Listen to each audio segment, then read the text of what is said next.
Good evening. चलो, आज हम लोगों का रिवीजन है electric potential, dipole and conductor. मैं हूं आलोक। ये अपना रिवीजन पार्ट का नेक्स्ट वीडियो, ठीक है। चलो एक एक करके हम लोग सबको डिटेल में डिस्कस करेंगे। सबसे पहले हम लोग बात करने जा रहे हैं इलेक्ट्रिक पोटेंशियल का। तो इलेक्ट्रिक पोटेंशियल क्या है? तो इलेक्ट्रिक पोटेंशियल कहीं ना कहीं ये अपने वर्क को इंडिकेट करता है। तो ये वर्क जो है ये कितने चार्ज पर किया हुआ वर्क है। तो ये जो वर्क है ये सिर्फ और सिर्फ 1 कूलम्ब चार्ज पर किया हुआ है। तो 1 कूलम्ब चार्ज को अगर किसी एक पॉइंट से, किसी एक रेफरेंस पॉइंट से, ठीक है, किसी एक रेफरेंस पॉइंट से दूसरे पॉइंट तक में मूव करने में जो भी वर्क होता है, इसी को हम लोग क्या नाम देते हैं? पोटेंशियल। अब रेफरेंस पॉइंट पर इसका जो है कुछ एनर्जी रहता नहीं है, इसलिए रेफरेंस पॉइंट पर हम लोग पोटेंशियल ले लेते हैं 0, ठीक है। अब जिस न्यू पॉइंट पर इसको हमने मूव किया है, उस पॉइंट तक लाने में जो हमने वर्क किया उसी को पोटेंशियल कह रहे हैं। तो इस 1 कूलम्ब चार्ज को, 1 कूलम्ब चार्ज को उस जगह से यहां तक लाने में क्यों वर्क करना पड़ा? तो वर्क इसलिए करना पड़ा क्योंकि इसको लाते वक्त में कोई एक ऐसा चार्ज था जो यहां पर था फिक्स्ड, और ये चार्ज जो था, ये चार्ज नहीं चाहता था कि ये 1 कूलम्ब चार्ज वहां से यहां तक आए। तो ये ऑलवेज उस 1 कूलम्ब चार्ज को पुश कर रहा था।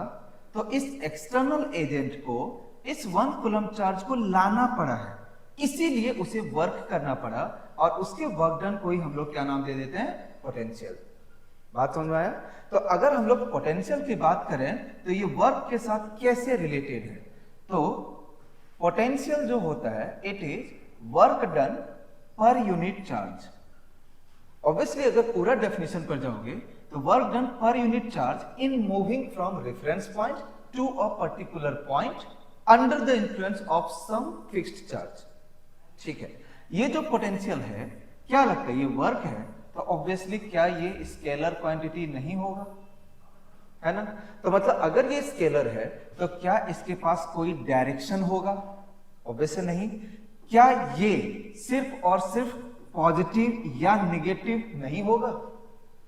अगर ये पॉजिटिव है तो इसका सीधा सीधा सा मतलब है कि यहां जो चार्ज एक फिक्स्ड था वो चार्ज पॉजिटिव है। क्यों ऐसा इसका मतलब है? क्योंकि जब हम लोग इस 1 कूलम्ब चार्ज को लेके आ रहे थे तो हमने जो फोर्स लगाया था वो था इधर, और ये जो चार्ज डिस्प्लेस हो रहा था वो भी इधर ही था। तो ये है force applied by external agent. तो फोर्स और डिस्प्लेसमेंट देखो सेम डायरेक्शन में है ना, इसीलिए अपना वर्क इसमें क्या आता है? पॉजिटिव आता है। और ऐसा इसीलिए हुआ क्योंकि ये जो चार्ज था ये तो धक्का दे रहा था, तो हमें फोर्स इधर लगाना पड़ा। तो पॉजिटिव पोटेंशियल का मतलब होता है कि इस 1 कूलम्ब चार्ज को ला जो रहे हैं वो एक पॉजिटिव चार्ज के इन्फ्लुएंस में ला रहे हैं। सिंपल वर्ड्स में अगर हम लोग समझें तो पॉजिटिव चार्ज का पोटेंशियल पॉजिटिव होगा और एक नेगेटिव चार्ज का पोटेंशियल नेगेटिव होगा। बात समझ में आया? Positive charge will have positive potential, negative charge will have negative potential. खत्म है। It is a scalar quantity, that means potential को आप डायरेक्टली ऐड या सब्सट्रैक्ट कर सकते हो, इसमें कहीं कोई डायरेक्शन वाली बात नहीं है। मेरी बात सबको समझ में आ गया? अब हम लोग बात कर रहे हैं कि अगर पोटेंशियल दिया हुआ है तो क्या वर्क निकाल सकते हैं? क्यों नहीं निकाल सकते हैं? W इक्वल्स टू बोल तुम लोग, क्या हम लोग Q इंटू V नहीं लिख सकते? कहीं कोई टेंशन नहीं। चलो अब अगर हम लोग इसी पर थोड़ा सा और आगे सोचते हैं, अगर पॉजिटिव चार्ज का पोटेंशियल पॉजिटिव, नेगेटिव का पोटेंशियल नेगेटिव, तो इसका मतलब पोटेंशियल को निकालने के लिए हमें चार्ज डिस्ट्रीब्यूशन चाहिए कि कैसा कैसा चार्ज है। तो हम लोग सबसे पहले बात कर रहे हैं एक पॉइंट चार्ज के ऊपर। देखो, अगर एक पॉइंट चार्ज है जो यहां पर फिक्स्ड है, ये प्लस Q है, और इसके वजह से हमें इस पर्टिकुलर पॉइंट जो R डिस्टेंस पर है यहां पर हमें पोटेंशियल चाहिए। देखो, तो इस पर्टिकुलर पॉइंट पर पोटेंशियल कितना हो जाएगा? तो KQ/R। तो इसका क्या मतलब है कि this much amount of work had been performed by external agent like me in moving this 1 coulomb charge, ये invisible 1 coulomb charge, from infinity to particularly this point. तो इतना वर्क हुआ। तो अगर यहां पर मान लेते हैं चार्ज पॉजिटिव ना होकर के नेगेटिव होता, तो यहाँ पर अगर चार्ज निगेटिव होता तो यहाँ पे चार्ज को साइन के साथ रख दे तो यहाँ पर आ जाएगा k into minus q by r, यानी अगर यहाँ पर चार्ज निगेटिव है तो यहाँ पर पोटेंशियल हो जाएगा minus k q by r. ये माइनस क्यू है, बेसिकली ये जो लिखा हुआ k of minus q by r, तो पॉजिटिव चार्ज का plus k q by r, negative charge का minus k q by r. मुझे नहीं लग रहा कि कोई दिक्कत वाली बात है। आर क्या है, तो उस पॉइंट चार्ज से इस पर्टिकुलर पॉइंट तक का डिस्टेंस। इसमें अवे टुवर्ड्स जैसा कुछ नहीं होता है, आइदर इट इज पॉजिटिव और नेगेटिव, बात इतना ही। ठीक है, अगर हमें ये भी बात समझ में आ गया है, अब थोड़े एग्जांपल्स के थ्रू इस बात को हम लोग डील करते हैं। ठीक है, चलो थोड़े एग्जांपल्स के थ्रू सपोज कर ले हम लोग बात करना चाह रहे हैं, यहां पर एक चार्ज है पॉजिटिव Q, यहां पर एक चार्ज है नेगेटिव माइनस Q। मैं इस पर्टिकुलर पॉइंट पर बात करना चाह रहा हूं पोटेंशियल का, तो इस पर्टिकुलर पॉइंट पर पोटेंशियल कितना होगा, तो जितना यहां से ये डिस्टेंस है उतना ही वहां से भी ये डिस्टेंस है। तो बता इस पॉइंट पर पोटेंशियल इसका कितना हो जाएगा, तो के क्यू बाई ए, और उसका कितना हो जाएगा, तो माइनस के क्यू बाई ए। सो बता टोटल पोटेंशियल कितना हो गया, 0। मेरी बात समझ आए? जैसे कि अगर मैं बात कर रहा हूं कि ऐसा एक डाइपोल कंपोजिशन है अपने पास में, यहां प्लस क्यू है, यहां माइनस क्यू है, we all know that this is dipole. हम इसके चारों तरफ में 4 पॉइंट्स लेना चाह रहे हैं। एक पॉइंट मैं यहां पर लेना चाहता हूं, एक पॉइंट यहां पर, एक पॉइंट यहां पर, एक पॉइंट यहां पर। जस्ट एक एग्जांपल है, बताइए ये जो पॉइंट ए है यहां पर पोटेंशियल कितना होगा, या पॉजिटिव होगा नेगेटिव होगा, ऐसे करके हम लोग बात करेंगे। तो पॉइंट ए पर सोचो तुम, तो पॉइंट ए का डिस्टेंस, पॉइंट ए का डिस्टेंस यहां से देख कितना है r, यहां से भी देख कितना है r, मतलब पॉइंट ए पर जो पोटेंशियल होगा तो इस पॉजिटिव चार्ज की वजह से कितना लिखेंगे, तो के क्यू बाई आर, इस नेगेटिव चार्ज की वजह से कितना लिखेंगे, तो minus k q by are. सो कितना हो गया, 0। मैं कह रहा हूं ये वाला पॉइंट बी है। अब ये पॉइंट बी पर अगर हमें लिखना है तो पॉइंट बी पर सिर्फ मुझे इतना बताओ कि पोटेंशियल पॉजिटिव होगा या नेगेटिव होगा। तो देखो पॉइंट जो है बी, वो यहां से जो डिस्टेंस है लेट इट बी r1, और जो प्लस वाले से डिस्टेंस है that let it be r2। That means point b पर जो पोटेंशियल होगा minus k q by r1 plus k q by r2। तुम लोग क्या बोल रहे हो, r1 बड़ा है ना r2 बड़ा? ऑब्वियसली r2 बड़ा यानी r1 छोटा है, r1 वाले का इफेक्ट बड़ा होगा, यानी यहां पर ये टोटल पोटेंशियल क्या होगा, नेगेटिव या पॉजिटिव, सोच सकते हो। चलो ऐसे ही मुझे बताओ ये अगर पॉइंट सी है, तो पॉइंट सी पर दोनों चार्ज से डिस्टेंस बराबर है, बता क्या यहाँ पोटेंशियल 0 नहीं होगा? ऐसे ही ये बता कि ये अगर अपना पॉइंट डी है, यहाँ पर बोलो पोटेंशियल इज पॉजिटिव और नेगेटिव, तो ऑब्वियसली ये पॉजिटिव वाले चार्ज के पास में है, तो यहाँ पर नेट पोटेंशियल कितना हो जाएगा, पॉजिटिव या नेगेटिव, बोलो। ठीक है, तो इस तरीके से किसी भी पर्टिकुलर पॉइंट पर हम लोग पोटेंशियल को बता सकते हैं। चलो मैंने एक और एग्जांपल पे आता हूं। सपोज कर ले कि अपने पास में कुछ इस तरह का चार्ज डिस्ट्रीब्यूशन दिया हुआ है, हेक्सागोन टाइप का। ठीक है, अब इसमें हमें यहां पर चार्ज है प्लस क्यू, यहां पर चार्ज है प्लस 2q, यहां पर चार्ज है माइनस क्यू, यहां पर चार्ज है माइनस 2q, यहां पर है प्लस 3q, यहां पर है माइनस 3q। देखो बड़ा ही अजीबोगरीब सा मैंने यहां पर चार्ज डिस्ट्रीब्यूशन सोचा है। अगर हमें यहां पर पूछ ले इसके सेंटर पर which particular parameter is 0 about electric field and potential, इन दोनों के बारे में अगर हमसे पूछता है, तो अगर हम लोग सबसे पहले बात करते हैं पोटेंशियल का, तो पोटेंशियल को लेकर के सोचना हमेशा इजी क्यों है, क्योंकि उसमें कोई डायरेक्शन नहीं होता।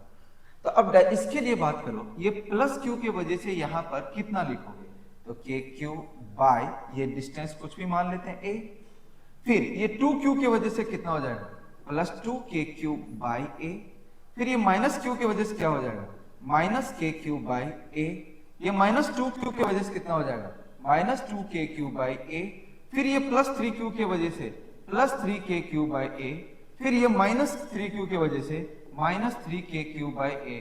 व्हाट यू ऑल से, क्या ये पोटेंशियल 0 नहीं है ना? तो सेंटर पॉइंट पर अगर हमसे बोला जाए तो एट सेंटर ऑब्वियसली ऐसे करके ये ऑप्शंस देगा, तो जो एक ऑप्शन करेक्ट होगा वो क्या होगा बताओ, potential is 0।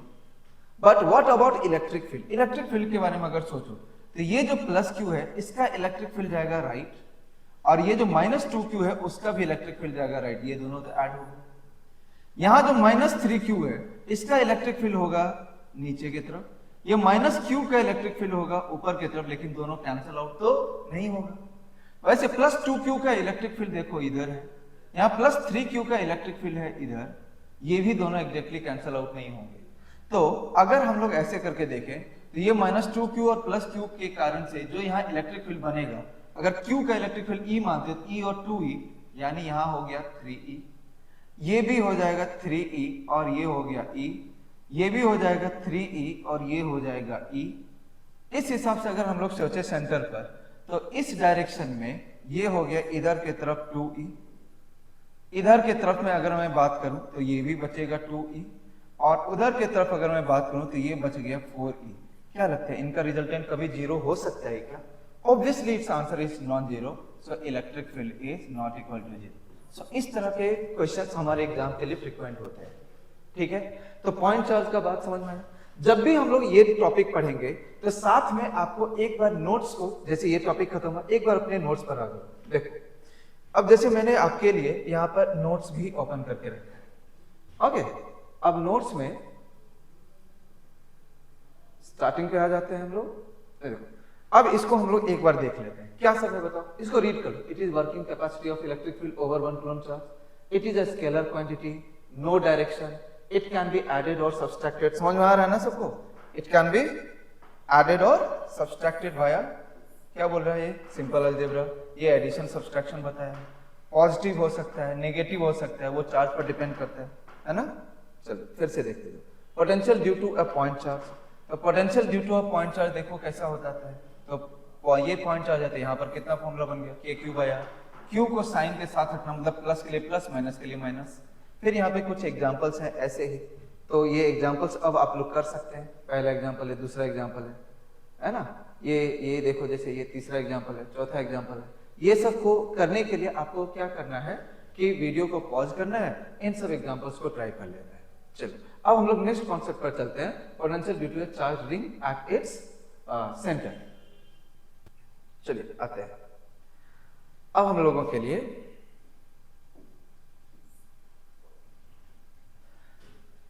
Uniformly charge ring के बारे में बात करते हैं। Uniformly charge ring.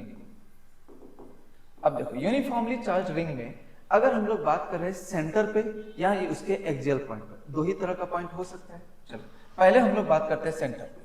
तो सेंटर पे अगर बात करना है तो तुम्हें ये चार्ज रिंग चाहे पूरा रिंग हो चाहे उसका सिर्फ एक आर्क हो, फर्क नहीं पड़ता है।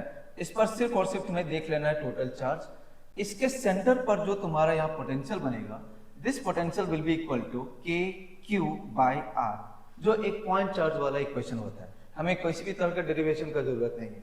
अगर मान लेते कि यहाँ पर लैम्डा के टर्म्स में ये दिया हुआ है, तो अगर ये चार्ज डेंसिटी लैम्डा के टर्म्स में है तब यहाँ पर पक्का है कि वो एंगल प्रोवाइड करेगा। जैसे यहाँ पर मान ले थीटा है और उसने चार्ज डेंसिटी लैम्डा दे दिया, तो सबसे पहले यहाँ पर तब Q निकाल दो।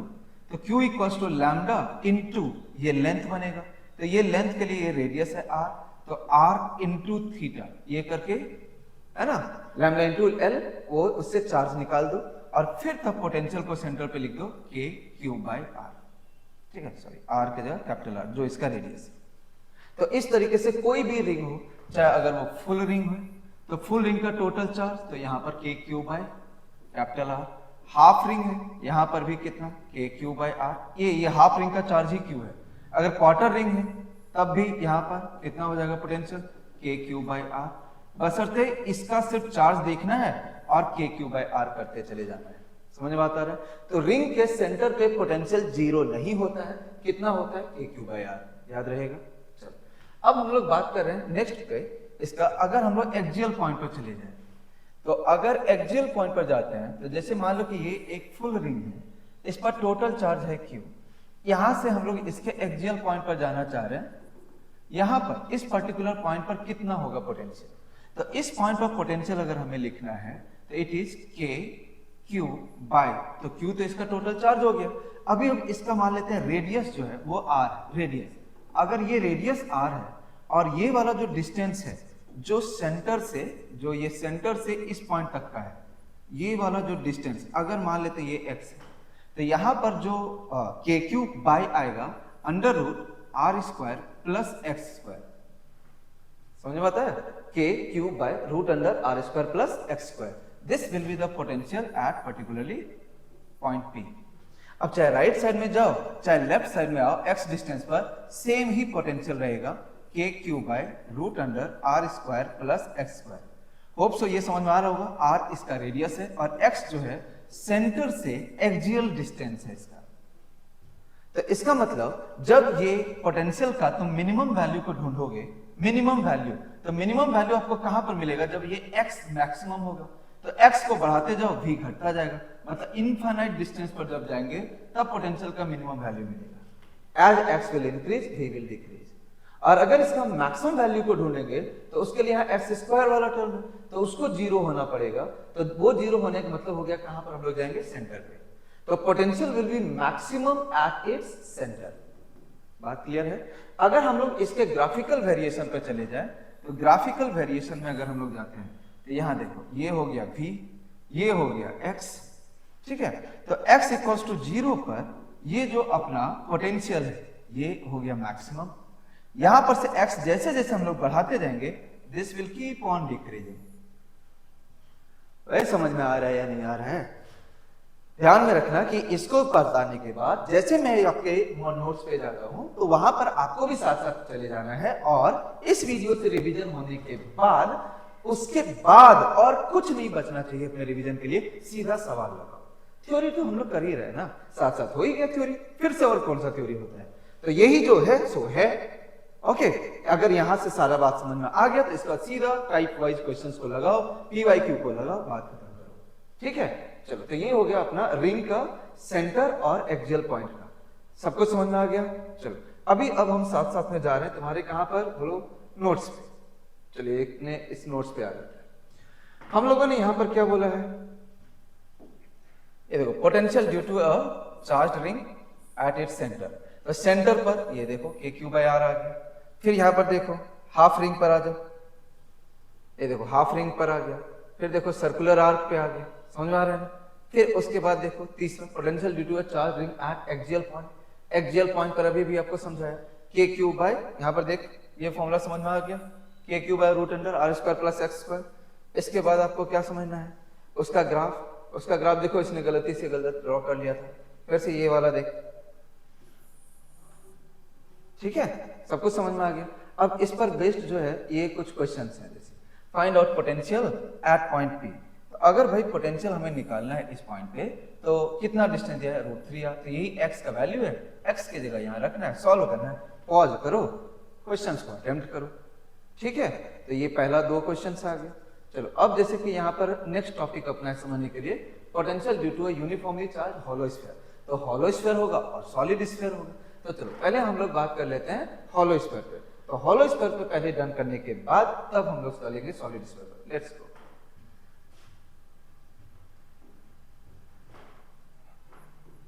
हॉलो स्फीयर, हॉलो स्फीयर में क्या है, तो हॉलो स्फीयर जो यूनिफॉर्मली चार्ज्ड है, तो ये अगर एक स्फीयर यूनिफॉर्मली चार्ज्ड है, यहां पर देखते जाओ, इस पर टोटल चार्ज हमने क्या मान लिया, Q। ठीक है, अभी इसका रेडियस है R। अंदर में मुझे बता इलेक्ट्रिक फील्ड का वैल्यू कितना होता है, तो it is 0। We all know this.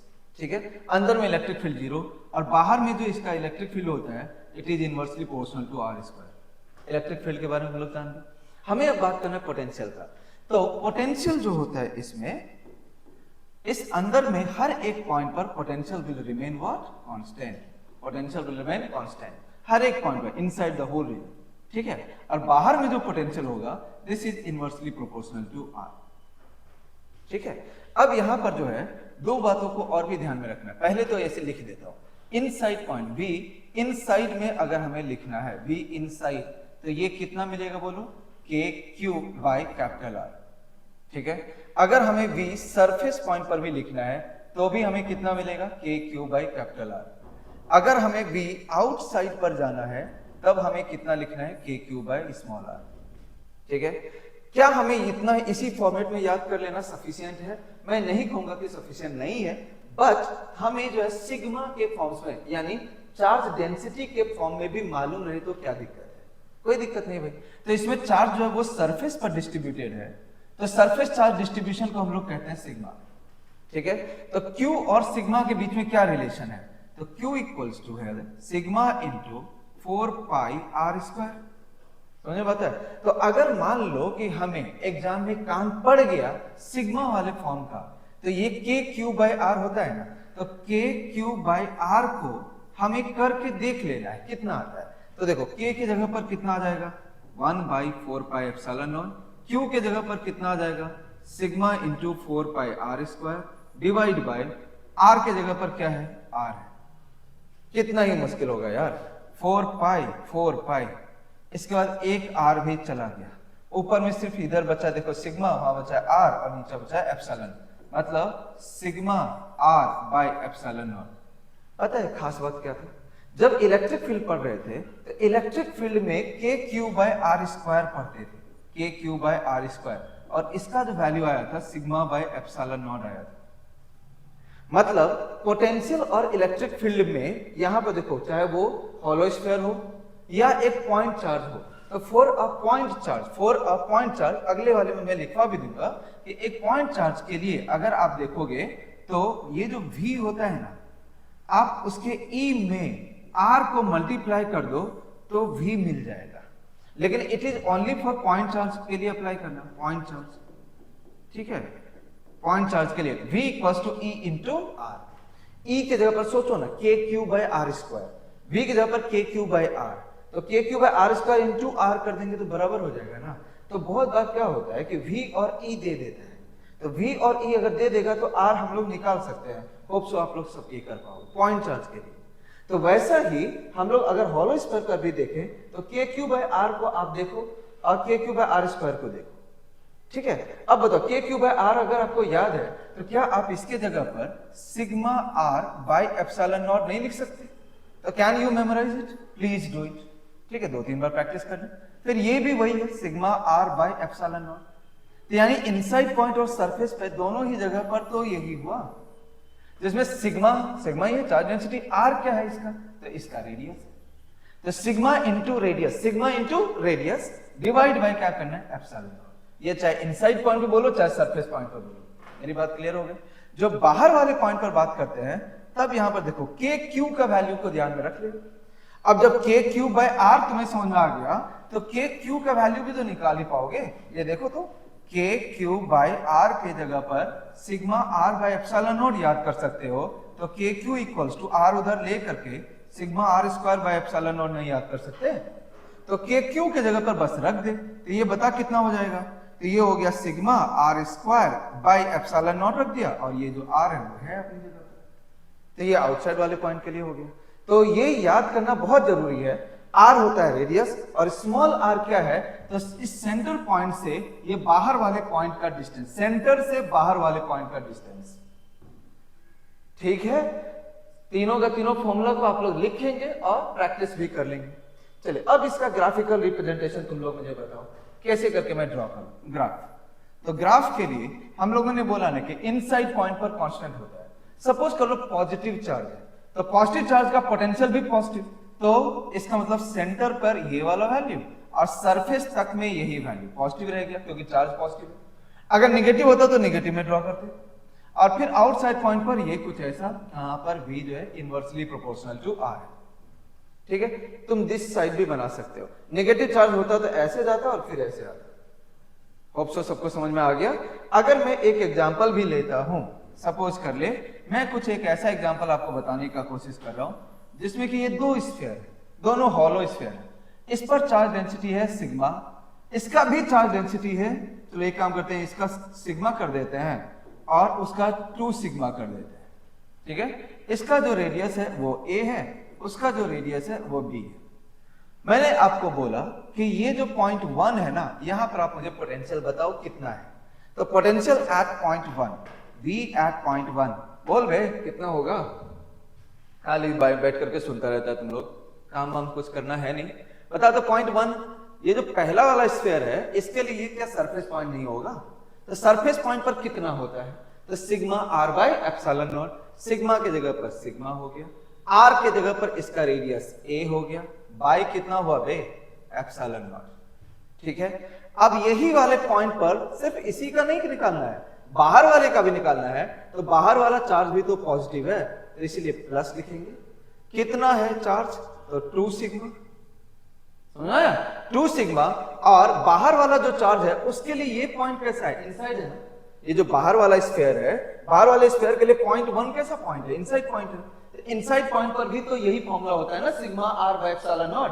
तो सिग्मा की जगह रख दिया 2 सिग्मा, आर के जगह पर उसका रेडियस रखना है बी, बाई क्या करना है बोलो? Epsilon not. हो गया। चलो अब मुझे तुम लोग जो है कमेंट करके यहां पर बता पॉइंट 2 पर हम लोग कैसे निकालेंगे, क्योंकि पॉइंट 2 तुम्हारे लिए इंपॉर्टेंट क्यों है? क्योंकि देखो ये अंदर वाले स्फीयर के लिए कैसा पॉइंट हो गया? बाहर। और बाहर वाले स्फीयर के लिए ये कैसा पॉइंट हुआ? सरफेस। तो पॉइंट 2 पर तुम्हें पोटेंशियल खुद से लिख करके ट्राई करना है। ठीक है, मैं आंसर लिख देता हूं, तुम लोग मैच करोगे खुद से, पहले पॉज करोगे, लिखोगे, फिर मैच करोगे। तो अंदर वाले स्फीयर का लिख रहा हूं, तो sigma A square by epsilon naught into B plus 2 sigma into B by epsilon naught. ठीक है, चलिए, तो ये हो गया अपना हॉलो स्फीयर का। अब हम लोग बात करने जा रहे हैं सॉलिड स्फीयर। तो सॉलिड स्फीयर का क्या? देखो, तो सॉलिड स्फीयर कहने का मतलब चार्ज जो है पूरे के पूरे वॉल्यूम में थ्रू आउट डिस्ट्रीब्यूटेड है, पूरे के पूरे वॉल्यूम में थ्रू आउट डिस्ट्रीब्यूटेड है। इसको हम लोग कहते हैं सॉलिड स्फीयर। इसके वजह से अब कैसा पोटेंशियल? तो अगर मैं इलेक्ट्रिक फील्ड के टर्म्स में बात करूं तो अंदर में इस पॉइंट पर इलेक्ट्रिक फील्ड होता है 0। इनसाइड पॉइंट पर इलेक्ट्रिक फील्ड जो होता है वो directly proportional to R, E directly proportional to R. और आउटसाइड वाले पॉइंट पर होता है electric field inversely proportional to R square. ये हो गया इलेक्ट्रिक फील्ड का। अब हमें बात करना है पोटेंशियल का। तो पोटेंशियल के लिए आउटसाइड वाले पॉइंट पर तो ठीक ही दिख रहा है, भी इनवर्सली प्रोपोर्शनल टू आर, जैसा होलो स्फीयर का था। सरफेस पॉइंट तक भी ठीक ही है, लेकिन इसका जो इनसाइड वाला पॉइंट है ना, इनसाइड पॉइंट पर पोटेंशियल, इनसाइड पॉइंट पर पोटेंशियल ये पैराबोलिकली वेरी करने लगता है। ये पैराबोलिक वेरी करता है, इसीलिए आप यहां पर डायरेक्ट जो है डायरेक्टली प्रोपोर्शनल टू आर या इनवर्सली प्रोपोर्शनल टू आर नहीं बोलते। तो V इनसाइड पॉइंट पर हम लोग कितना लिखते हैं? तो के Q by 2r cube into 3r square minus small r square. ठीक है, ये हो गया इनसाइड पॉइंट पर। तो प्लीज अभी ये क्वेश्चन थोड़ा डिफिकल्ट है, अभी हमें कुछ करने से एग्जाम सामने है, तुम्हें मेमोराइज करना ही पड़ेगा। हाँ, सरफेस पर कोई चेंजिंग नहीं है, के क्यू बाय आर ही रहेगा। और आउटसाइड पॉइंट पर भी कोई पुराने वाले फॉर्मूला से चेंजिंग नहीं है, के क्यू बाय स्मॉल आर ही रहेगा। ठीक है, चलो अब ये कर लेने के बाद हमें ये रिलेशन को देख करके समझ में आ गया ना कि ये पैराबोलिक है। अच्छा, अभी जैसे ये चार्ज टोटल क्यू है, यहां पर चार्ज पूरे वॉल्यूम में डिस्ट्रीब्यूटेड है, इसलिए यहां वॉल्यूम चार्ज डेंसिटी रो दिया जाएगा। अब अगर ये रो के टर्म्स में तुम चाहो तो एक्सप्रेस करने के लिए Q equals to rho into लिखोगे 4/3 पाई आर क्यूब। ठीक है, अब इसके हेल्प से तुम यहां पर देखो, जैसे के क्यू का वैल्यू तुम लिख करके रख सकते हो। तो के क्यू इक्वल्स टू कितना आएगा? के क्यू, तो के का वैल्यू होता है 1/4 पाई एप्सिलॉन नॉट, और क्यू का वैल्यू तो आपको दिख ही रहा है, rho into 4/3 pi are cube.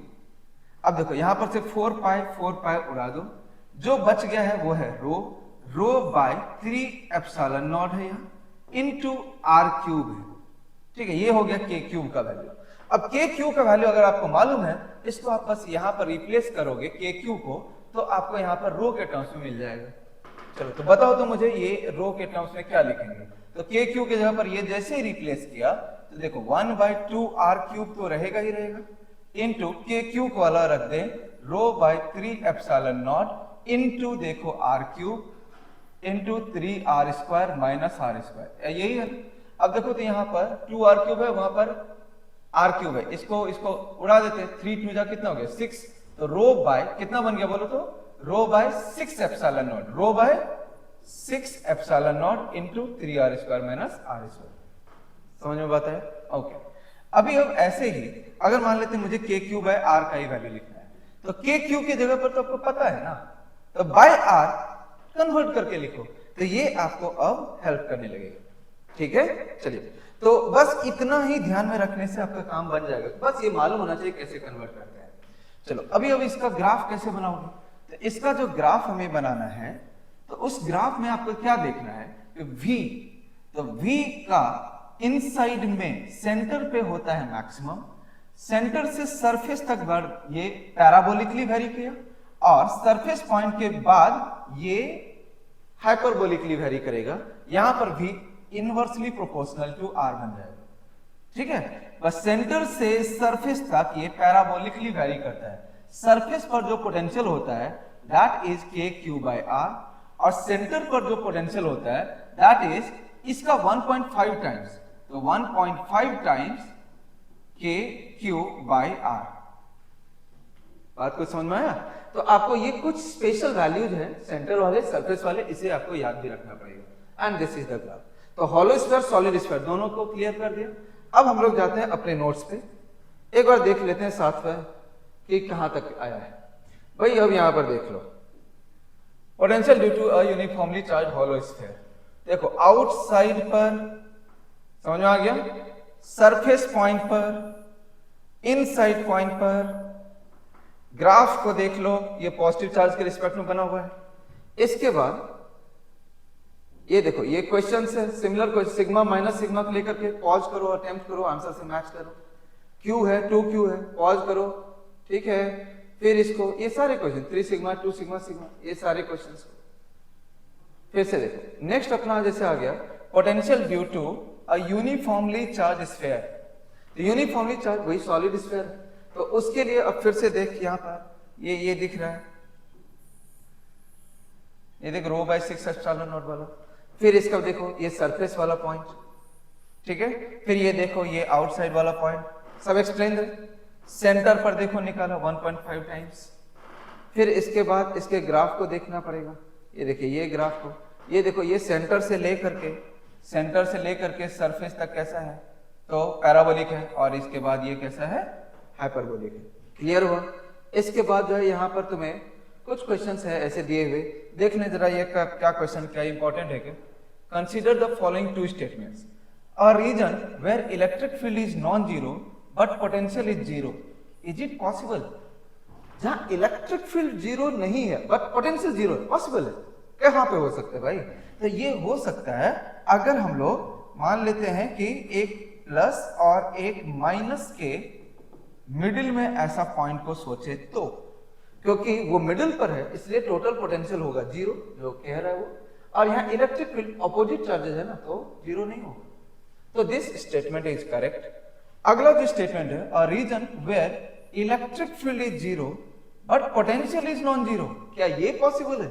जहां इलेक्ट्रिक फील्ड नहीं है, बिल्कुल ये भी पॉसिबल है। हॉलो स्फीयर का अंदर में इलेक्ट्रिक फील्ड क्या होता है, वो जीरो होता है, लेकिन पोटेंशियल क्या वहां पर जीरो होता है, तो ये भी स्टेटमेंट करेक्ट है, इसलिए बोथ 1 and 2 आर करेक्ट। ठीक है क्वेश्चन, ओके। फिर से ऐसे ही देखो, सजेस्ट अ मेथड, ये सब कुछ क्वेश्चंस है जो थिंकिंग क्वेश्चन है कि क्या हम लोग ऐसा कभी भी कर सकते हैं कि कंडक्टिंग स्फीयर को अर्थिंग के हेल्प से चार्ज कर दें? पॉसिबल है, सोचना है तुम्हें। मैं अगर एक थोड़ा सा हेल्प भी करूं तो अर्थिंग में जिस भी ऑब्जेक्ट को तुम्हें करना है, जिस भी ऑब्जेक्ट को तुम्हें अर्थ करना है, क्या करो, ये ऑब्जेक्ट ले लिया, इसको ग्राउंड कर दिया, ठीक है, और फिर इसके पास में ना एक पॉजिटिव चार्ज ले आओ, ठीक है। ये जो ऊपर में लाइन बना है उसका कोई मतलब नहीं है, उस लाइन को आप समझो कि ये लाइन नहीं है, ठीक है। ये पॉजिटिव पॉइंट चार्ज ले आओ। अब ये पॉइंट चार्ज का तो यहाँ पर पॉजिटिव पोटेंशियल ही होगा। अब पॉजिटिव पोटेंशियल होगा, लेकिन ये ऑब्जेक्ट तो है अर्थ, तो इसका टोटल पोटेंशियल तो होना चाहिए कितना, जीरो। अब टोटल पोटेंशियल इसका जीरो होना चाहिए और इसका पोटेंशियल यहाँ पर है पॉजिटिव, तो पक्का है कि ये अर्थ जो है इसको नेगेटिव चार्ज सप्लाई करेगा। उसके चक्कर में क्या होगा, मैं अगर बताऊं आपको, तो ये स्फीयर जो है वो निगेटिवली चार्ज हो जाएगा। ये चार्ज कहां से आया बताओ, तो अर्थ से। अब अर्थ से आ गया, so that total potential became zero. अब क्या करो, स्मार्टली ये वाला जो है कनेक्शन, इसको काट दो। अब ये कट गया, अब ये कट गया तो अब यहां से चार्ज लीक भी नहीं कर सकता है, और इसको भी हटा दे, लेके चले जाओ। अब इस पर जो चार्ज बचा वो बचा ही रह गया। This is how we can charge a sphere with the help of earthing. ठीक ठाक क्वेश्चन है, सोचने के लिए था। ओके, डेफिनेशन ऑफ पोटेंशियल है ये, एनसीईआरटी के अकॉर्डिंगली ये वर्ड बाय वर्ड आपको पढ़ना है। ठीक है, जैसे potential is work done by external agent in bringing 1 coulomb positive charge from infinity to a point without change in kinetic energy. समझ में आया क्या? ये तो work done by external agent जो होता है, work done by external agent is equals to delta U, change in potential energy. लेकिन रेफरेंस का तो पोटेंशियल एनर्जी जीरो मानते हैं, इसलिए work done by external energy equal to U. दूसरा यहां पर देखो, अगर हम लोग इसी को बात कर रहे हैं work done by electric field के टर्म्स में, तो नेगेटिव ऑफ वर्क डन, ये वाला इक्वेशन को देखो, ये वाला negative of work done by electric field is equal to change in potential energy. This is the most important, ये ऑलवेज करेक्ट बैठेगा, it is the very important equation. इसको आप 2-3 बार लिख करके भी याद कर लो। इनफैक्ट दोनों ही work done by external agent, यहां पर देखो कंजर्वेटिव फील्ड है ना, तो हमेशा ध्यान में क्या रखना है, work done by external agent equal to negative of work done by electric field and it is equal to change in potential energy. ठीक है, and change in potential energy को आगे हम लोग देखेंगे, Q इंटू होता है del V, Q into del V। चलिए, इसके बाद अब हम लोग बात करें relation between electric field and potential difference. चलो पहले मैं आपको समझा दूं relation between electric field and potential difference. तो रिलेशन जो हम लोगों का बात करना, relation between E and del V, ये है रिलेशन। तो देखो इसमें हम लोगों को मेनली दो ही चीजों को याद रखना है। दो चीजों में क्या याद रखना है, अगर हम लोग बात कर रहे हैं डेल V निकालने का, तो अगर हमें डेल V निकालना है भाई, डेल V इक्वल्स टू तो minus E dot del R करना है। ठीक है, डेल V अगर निकालना है तो minus E dot del R करना है। Del R is obviously final position vector minus initial position vector, कहीं कुछ और नहीं सोचना है। Electric field is uniform, this electric field is uniform, जो अपने नीड के लिए चाहिए। This is uniform electric field, uniform electric field हमारे नीड में हमेशा देता है। और डेल R जो है वो R2 यानी R final minus R initial. Del V is also V final minus V initial, final point का माइनस इनिशियल पॉइंट। ठीक है, अगर हम लोग इसी को तोड़ दे तो हम लोग इसको लिखेंगे minus E dot del R को क्या लिख सकते हैं, minus E into del R, del R मतलब डिस्प्लेसमेंट, इंटू कॉस थीटा। ये हो गया तुम्हारा एक तरीके से डिस्प्लेसमेंट। इसी को आप ऐसे भी बोल सकते हो, minus E D cos theta. समझ में बात आया क्या? दो ही तो रिलेशन आया। अगर ऐसा है तो del V equals to minus E dot del R, और दूसरा अगर मान लो कि वो डिस्प्लेसमेंट दिया हुआ है तो del V equals to minus E D cos theta. बस इतना ही काफी है। ठीक है, ये इतना ही काफी है। इसी को जो है मैं एक एग्जांपल के थ्रू मैं बताने का ट्राई करता हूं। सपोज कर ले कि यहां पर एक पॉइंट है 1 इनिशियल पॉइंट, यहां पर एक पॉइंट है 2 फाइनल पॉइंट। इसका कुछ भी कोऑर्डिनेट मान ले 3 4, इसका कुछ भी कोऑर्डिनेट मान लेते हैं 5 8। ठीक है, एक 1 कूलम चार्ज को यहां से वहां तक ले गए, या फिर सिंपली वो पूछ रहा है V2 माइनस V1। ठीक है, इसमें वो पूछ रहा है हमसे V2 माइनस V1। अगर हमसे पूछा तो V2 माइनस V1 बोलने का मतलब क्या होता है, 2 is the final point and 1 is the initial point. तो हम लोग कैसे करेंगे, तो minus E dot del R के जगह पर लिख देंगे R2 माइनस R1। समझ में कुछ आया क्या? अब इस रीजन में अगर हम मान लेते हैं कि इलेक्ट्रिक फील्ड कुछ ऐसा है, E इक्वल्स टू सपोज कर लेते हैं 10 I कैप है। ठीक है, हॉरिजॉन्टल है इलेक्ट्रिक फील्ड।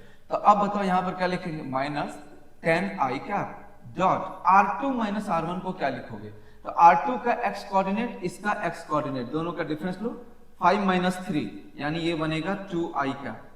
फिर प्लस करो R2 माइनस R1 मतलब फाइनल Y2 माइनस Y1 करो, तो 8 माइनस 4 यानी 4J कैप। सो ये टोटल बन गया तुम्हारा माइनस 20। तो ये हो गया V2 माइनस V1। हमेशा हम लोगों को यही करना बेस्ट रहेगा। ठीक है, ये दूसरा वाला जो हम लोग है, दूसरे वाले को भी हम लोग कर सकते हैं। कब? जब हमें डिस्प्लेसमेंट दे दे। जब हमें क्या दे दे, डिस्प्लेसमेंट। तो डिस्प्लेसमेंट अगर देता है देन अप्लाई दिस। चलो वो भी मैं आपको करके बताता हूं। तो अगर ये आपको करना है तो इसके लिए देखो सपोज कर लेते हैं कि अपना जो इलेक्ट्रिक फील्ड है वो कुछ ऐसा है, ये है इलेक्ट्रिक फील्ड और इसका जो वैल्यू है वो है 20 न्यूटन पर कूलम, ऐसा करके दिया हुआ है।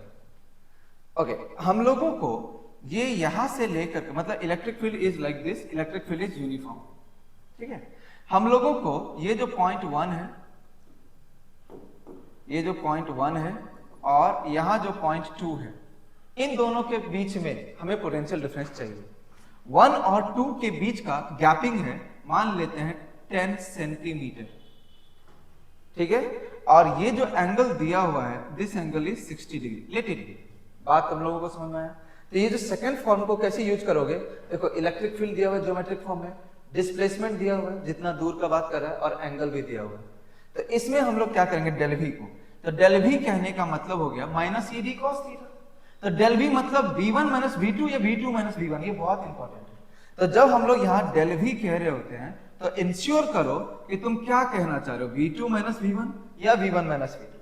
अगर तुम v2 माइनस v1 कहते हो तो इसका मतलब होता है कि हम 1 से 2 पर जा रहे हैं, 2 is the final point.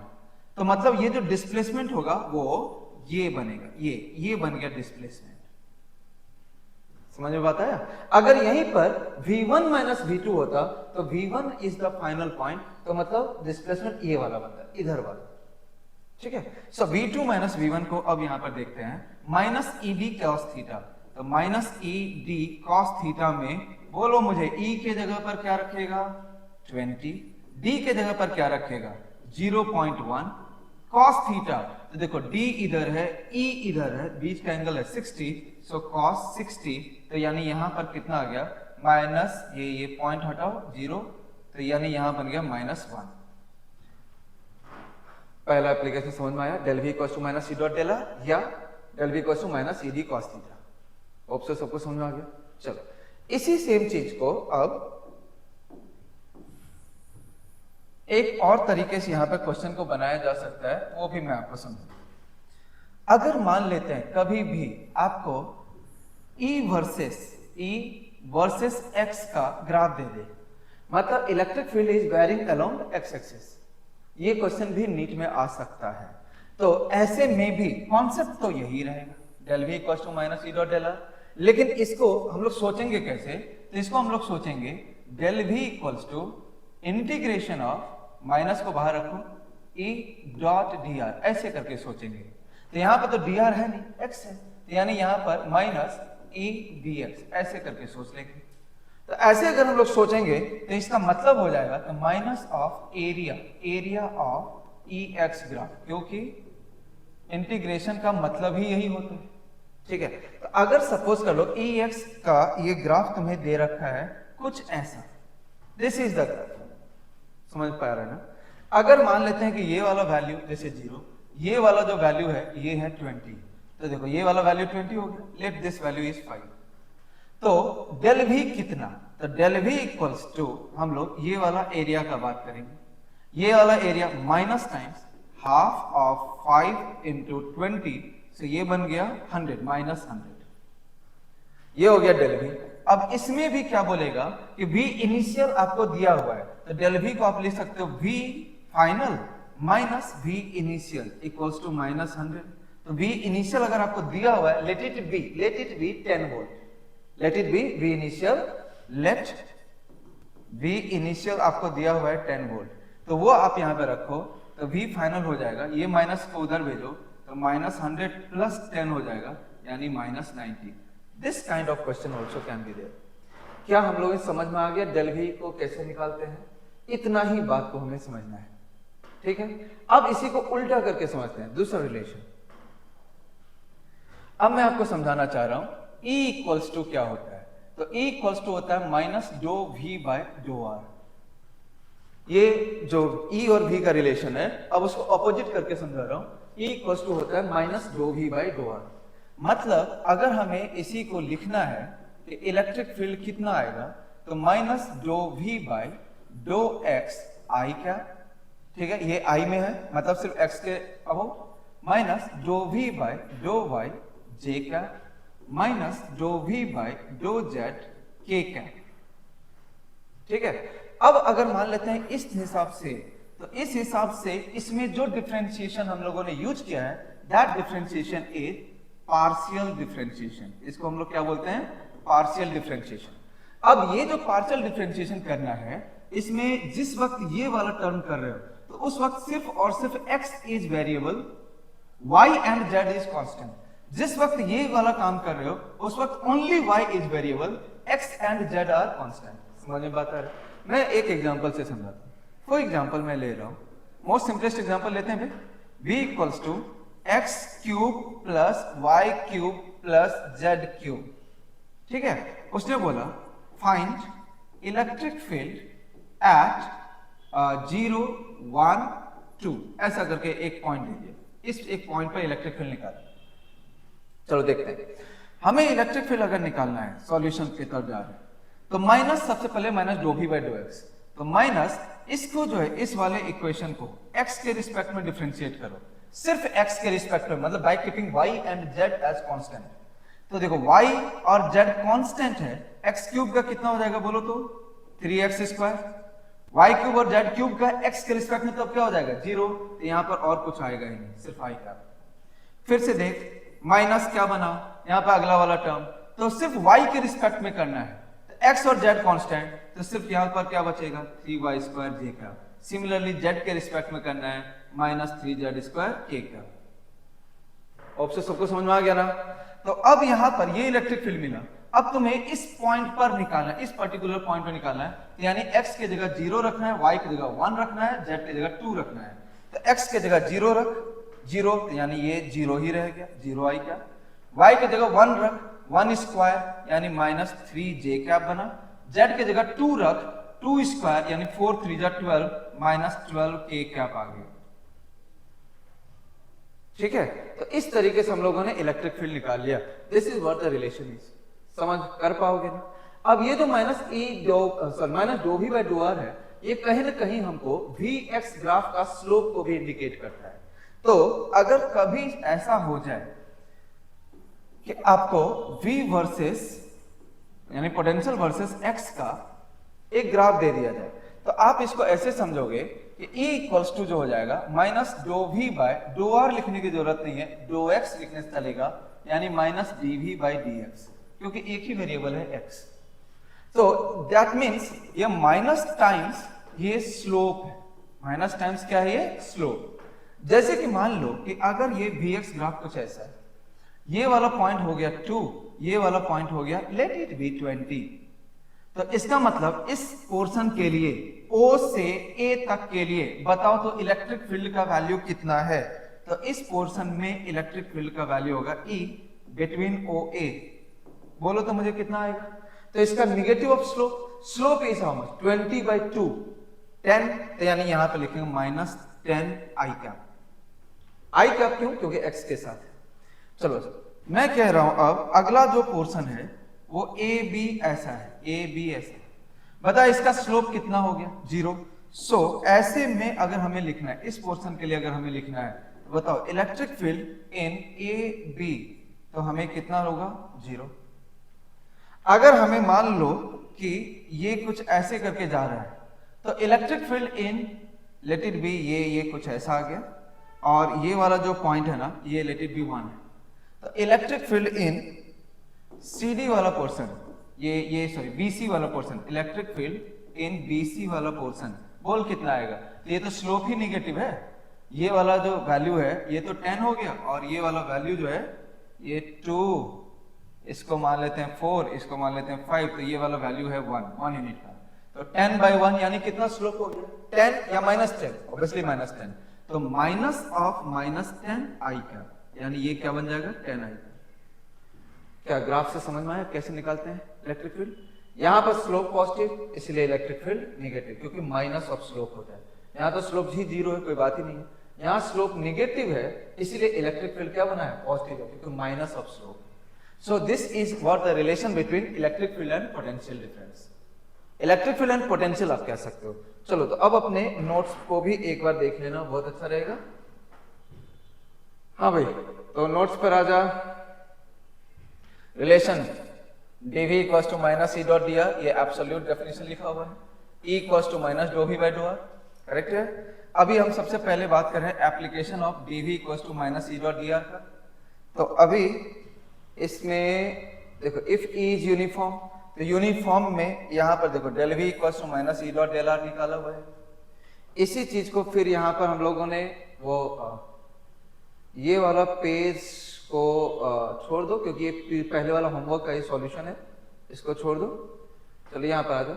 If electric field is uniform, अभी हम लोग क्या कर रहे हैं, देखो इलेक्ट्रिक फील्ड यूनिफॉर्म में डेल वी इक्वल्स टू ये वाले को यूज कर रहे हैं, या v1 माइनस v2 या v2 माइनस v1, देखो कैसे लिखा है, सबको समझ में आ गया होगा। अभी ये एग्जांपल है, इलेक्ट्रिक फील्ड दिया हुआ है, R1 दिया हुआ है, R2 दिया हुआ है, तो हमें डेल वी निकालना के लिए आना ही चाहिए, बिल्कुल आना चाहिए। अभी अभी मैंने समझाया, तो ये क्वेश्चन को भी अटेम्प्ट करो, आंसर को मैच करो। फिर ये देखो ये ज्योमेट्रिक फॉर्म है कि अगर ज्योमेट्रिकली इलेक्ट्रिक फील्ड दिया हुआ हो तो क्या करेंगे, तो इसमें minus E D cos theta करेंगे, है ना। अब इसी को क्लास में जब समझा रहे होते हैं तो थोड़ा सा ज्यादा समझाते हैं, थोड़ा ज्यादा एक्सप्लेन करते हैं, minus E dot del R minus E del R cos theta. फिर यहाँ पर जैसे ए बी में देखो, तो ए से बी तक में वो थीटा 0, बी से सी तक में थीटा 90, तो ए का पोटेंशियल बड़ा या बी का पोटेंशियल बड़ा, तो ऑब्वियसली ए का पोटेंशियल बड़ा होता है ना। तो ये जो ए का पोटेंशियल बड़ा है, बी का पोटेंशियल छोटा है, अलोंग द इलेक्ट्रिक फील्ड जाते हैं, पोटेंशियल विल डिक्रीज। कितना से डिक्रीज करेगा, ईडी से डिक्रीज करेगा, क्योंकि थीटा तो 0 हो गया, है ना। Along the electric field, along ये अगर इलेक्ट्रिक फील्ड है तो पोटेंशियल का वैल्यू, पोटेंशियल डिफरेंस का वैल्यू कितना आएगा, ईडी। तो this much of potential difference will decrease. Decrease करने का मतलब ये वाला पोटेंशियल वैल्यू क्या है, हाई, ये वाला पोटेंशियल वैल्यू क्या है, लो, तो हाई माइनस लो, इसीलिए ये क्या बन गया, ईडी। उधर से इधर आते तो यही वाला वैल्यू इंक्रीज होता। अगर हम लोग बी से सी की तरफ जाएंगे तो थीटा 90 बनेगा, तो यानी कि पोटेंशियल में कोई चेंजिंग ही नहीं आएगा, डेल वी 0 बनेगा, ठीक है। चलो तो अब यहाँ पर परपेंडिकुलर टू इलेक्ट्रिक फील्ड देखो V B equals to V C. Okay, फिर से यहाँ पर देखो एसी पर बेस्ड क्वेश्चन है, ए है बी है, कोऑर्डिनेट्स दिया हुआ है, इलेक्ट्रिक फील्ड दिया हुआ है, अटेम्प्ट करो minus E dot del R करके। Minus E D cos theta से भी कर सकते हो, but minus E dot del R से करो। चलो फिर इसने बोला if E is non uniform. Non uniform electric field class में समझाया है। अभी के टाइम पर आप इसको उन बच्चों के लिए जिन्हें पहले समझ में नहीं आया था, उन लोगों के लिए बिल्कुल आप इसको स्किप करो, क्योंकि ये नीट पॉइंट ऑफ व्यू से थोड़ा बाहर ही जाएगा, ये जेई ओरिएंटेड होगा। तो अगर नॉन यूनिफॉर्म इलेक्ट्रिक फील्ड है तो कैसे करते हैं, तो इसको इंटीग्रेट करते हैं। तो इसको आप फिलहाल के लिए स्किप कर सकते हो, सेकंड रिवीजन में आपका काम आएगा। अगर यही ग्राफिकली दिया हुआ है तो ग्राफिकली ये एरिया निकालते हैं, समझ में आ रहा है ना। फिर इस पर बेस्ड एक क्वेश्चन है, अटेम्प्ट करिए सारे क्वेश्चन। अच्छा हाँ, ये वाला जैसे ये इलेक्ट्रिक फील्ड वेरिएबल है, इसको आप ना करिएगा अटेम्प्ट, छोड़ दीजिएगा, ठीक है। जिसे करना है करो, बाकी आप स्किप कर सकते हो। इसके बाद ये बहुत सारे क्वेश्चंस आपके लिए होमवर्क में है, जिसमें से ये क्वेश्चन बहुत टफ है, ये प्योर जेई का क्वेश्चन है, जेई मेन का पूछा हुआ है। तो अगर आपको करना हो आप कर सकते हो, but in this lack of time skip कर सकते हो। फिर application of E equals to minus dow V by dow R, ये समझा दिया, समझ आ रहा है। तो ई एक्स निकाला, ई वाई निकाला, ई जेड निकाला। फिर देखो इलेक्ट्रिक फील्ड है वी है, तो पहले ई एक्स कैसे निकालते हैं, फिर ई वाई कैसे निकालते हैं, ये सारे चीज हम लोग एक एक करके, फिर अगला एग्जाम्पल सब ये करके आप वहां पर से आंसर को मैच करवाओ। हमने बहुत सारा क्वेश्चंस क्लास में कर रखा है, मैं अगर बोलूँ ना सारा नोट्स का ही क्वेश्चन कर लोगे बहुत है, इसके अलावा पी वाई क्यू ही करना है।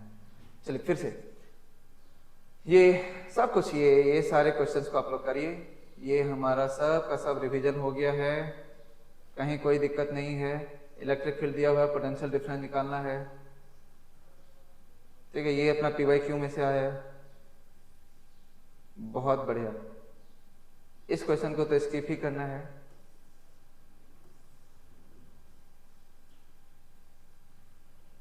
चलिए अब हम लोग बात करने जा रहे हैं किस पर, पोटेंशियल डिफरेंस पर। तो पोटेंशियल डिफरेंस क्या होता है भाई, तो पोटेंशियल डिफरेंस पर आ जाए। पोटेंशियल डिफरेंस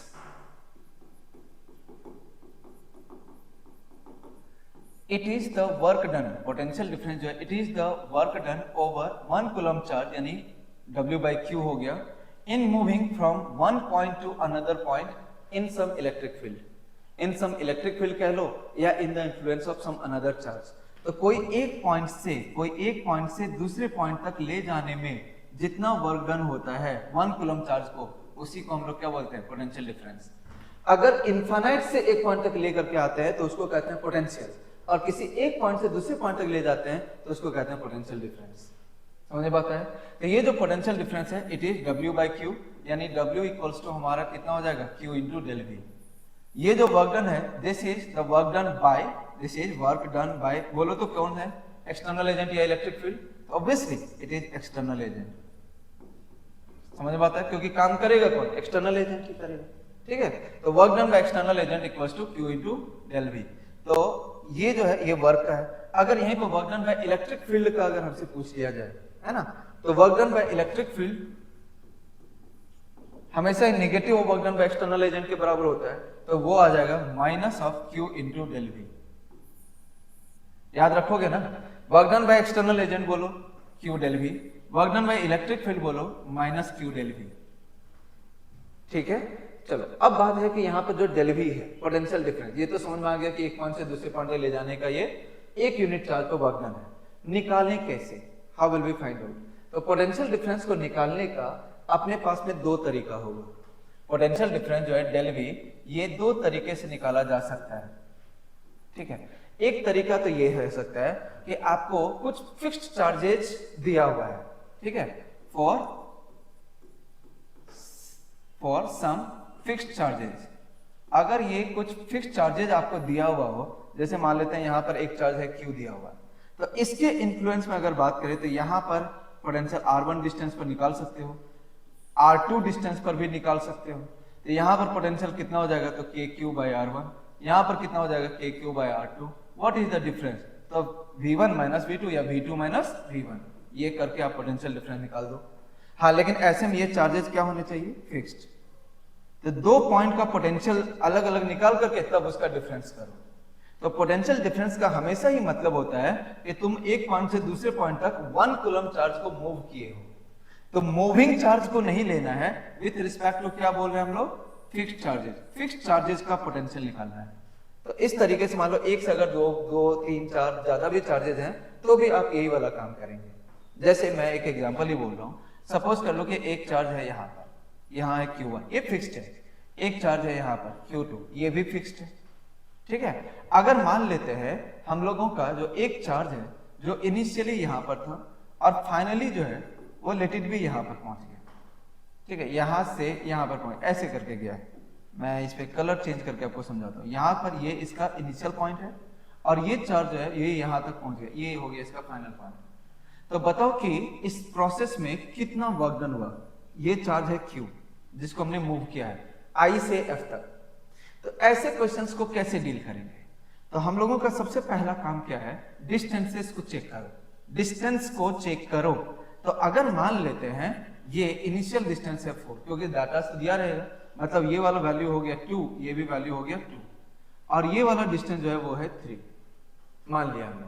तो work done by external agent उसने पूछा, तो वर्क डन इक्वल्स टू कितना होता है? Q into del V।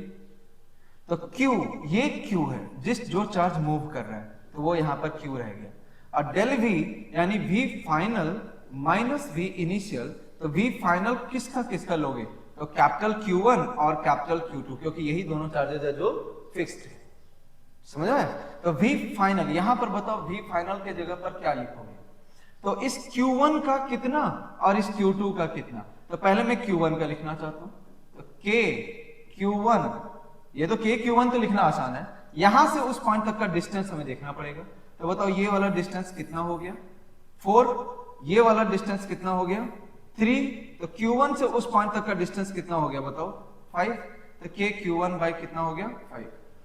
समझ में आता है? और उसी पॉइंट पर Q2 का भी होगा, तो प्लस K Q2 बाई कितना आ जाएगा? 3। चलो अब यहां पर बात करें हम V इनिशियल का।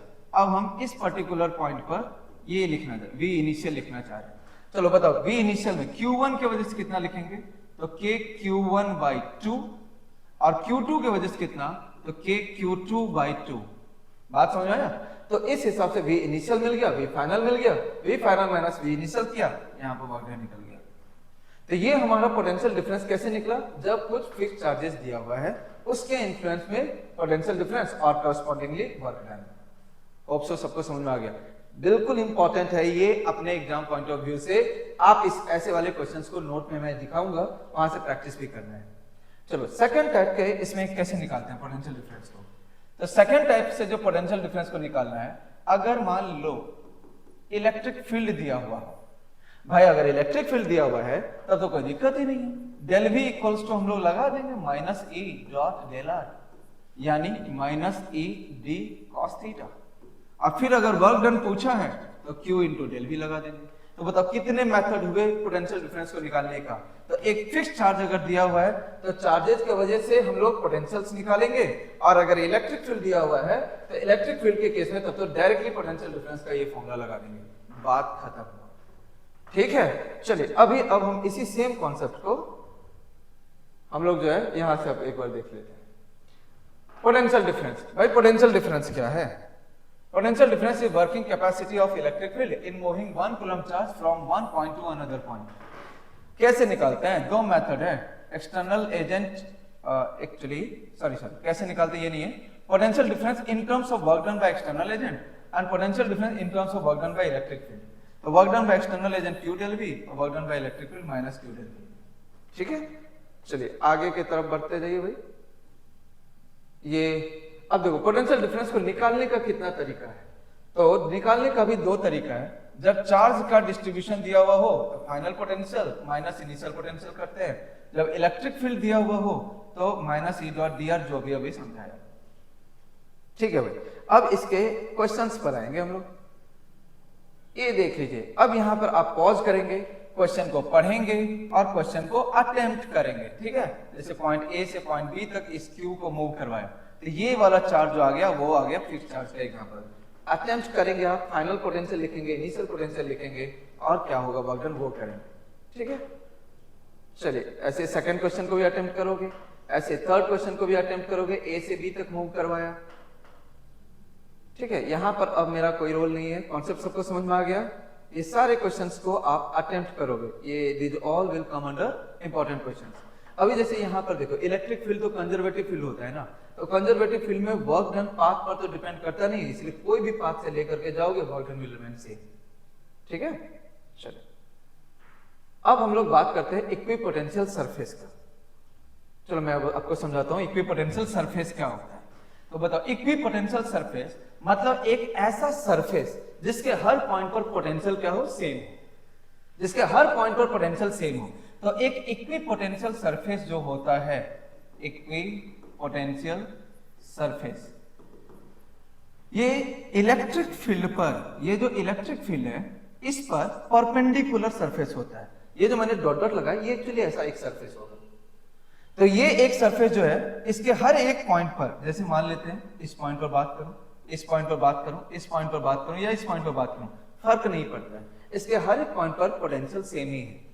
अगला जो इक्विपोटेंशियल, ये समझ में आया, तो ये एक इक्विपोटेंशियल सरफेस हो गया, ये एक इक्विपोटेंशियल सरफेस हो गया, ये एक इक्विपोटेंशियल सरफेस हो गया।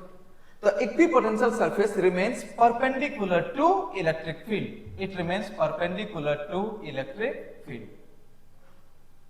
समझ में बात है?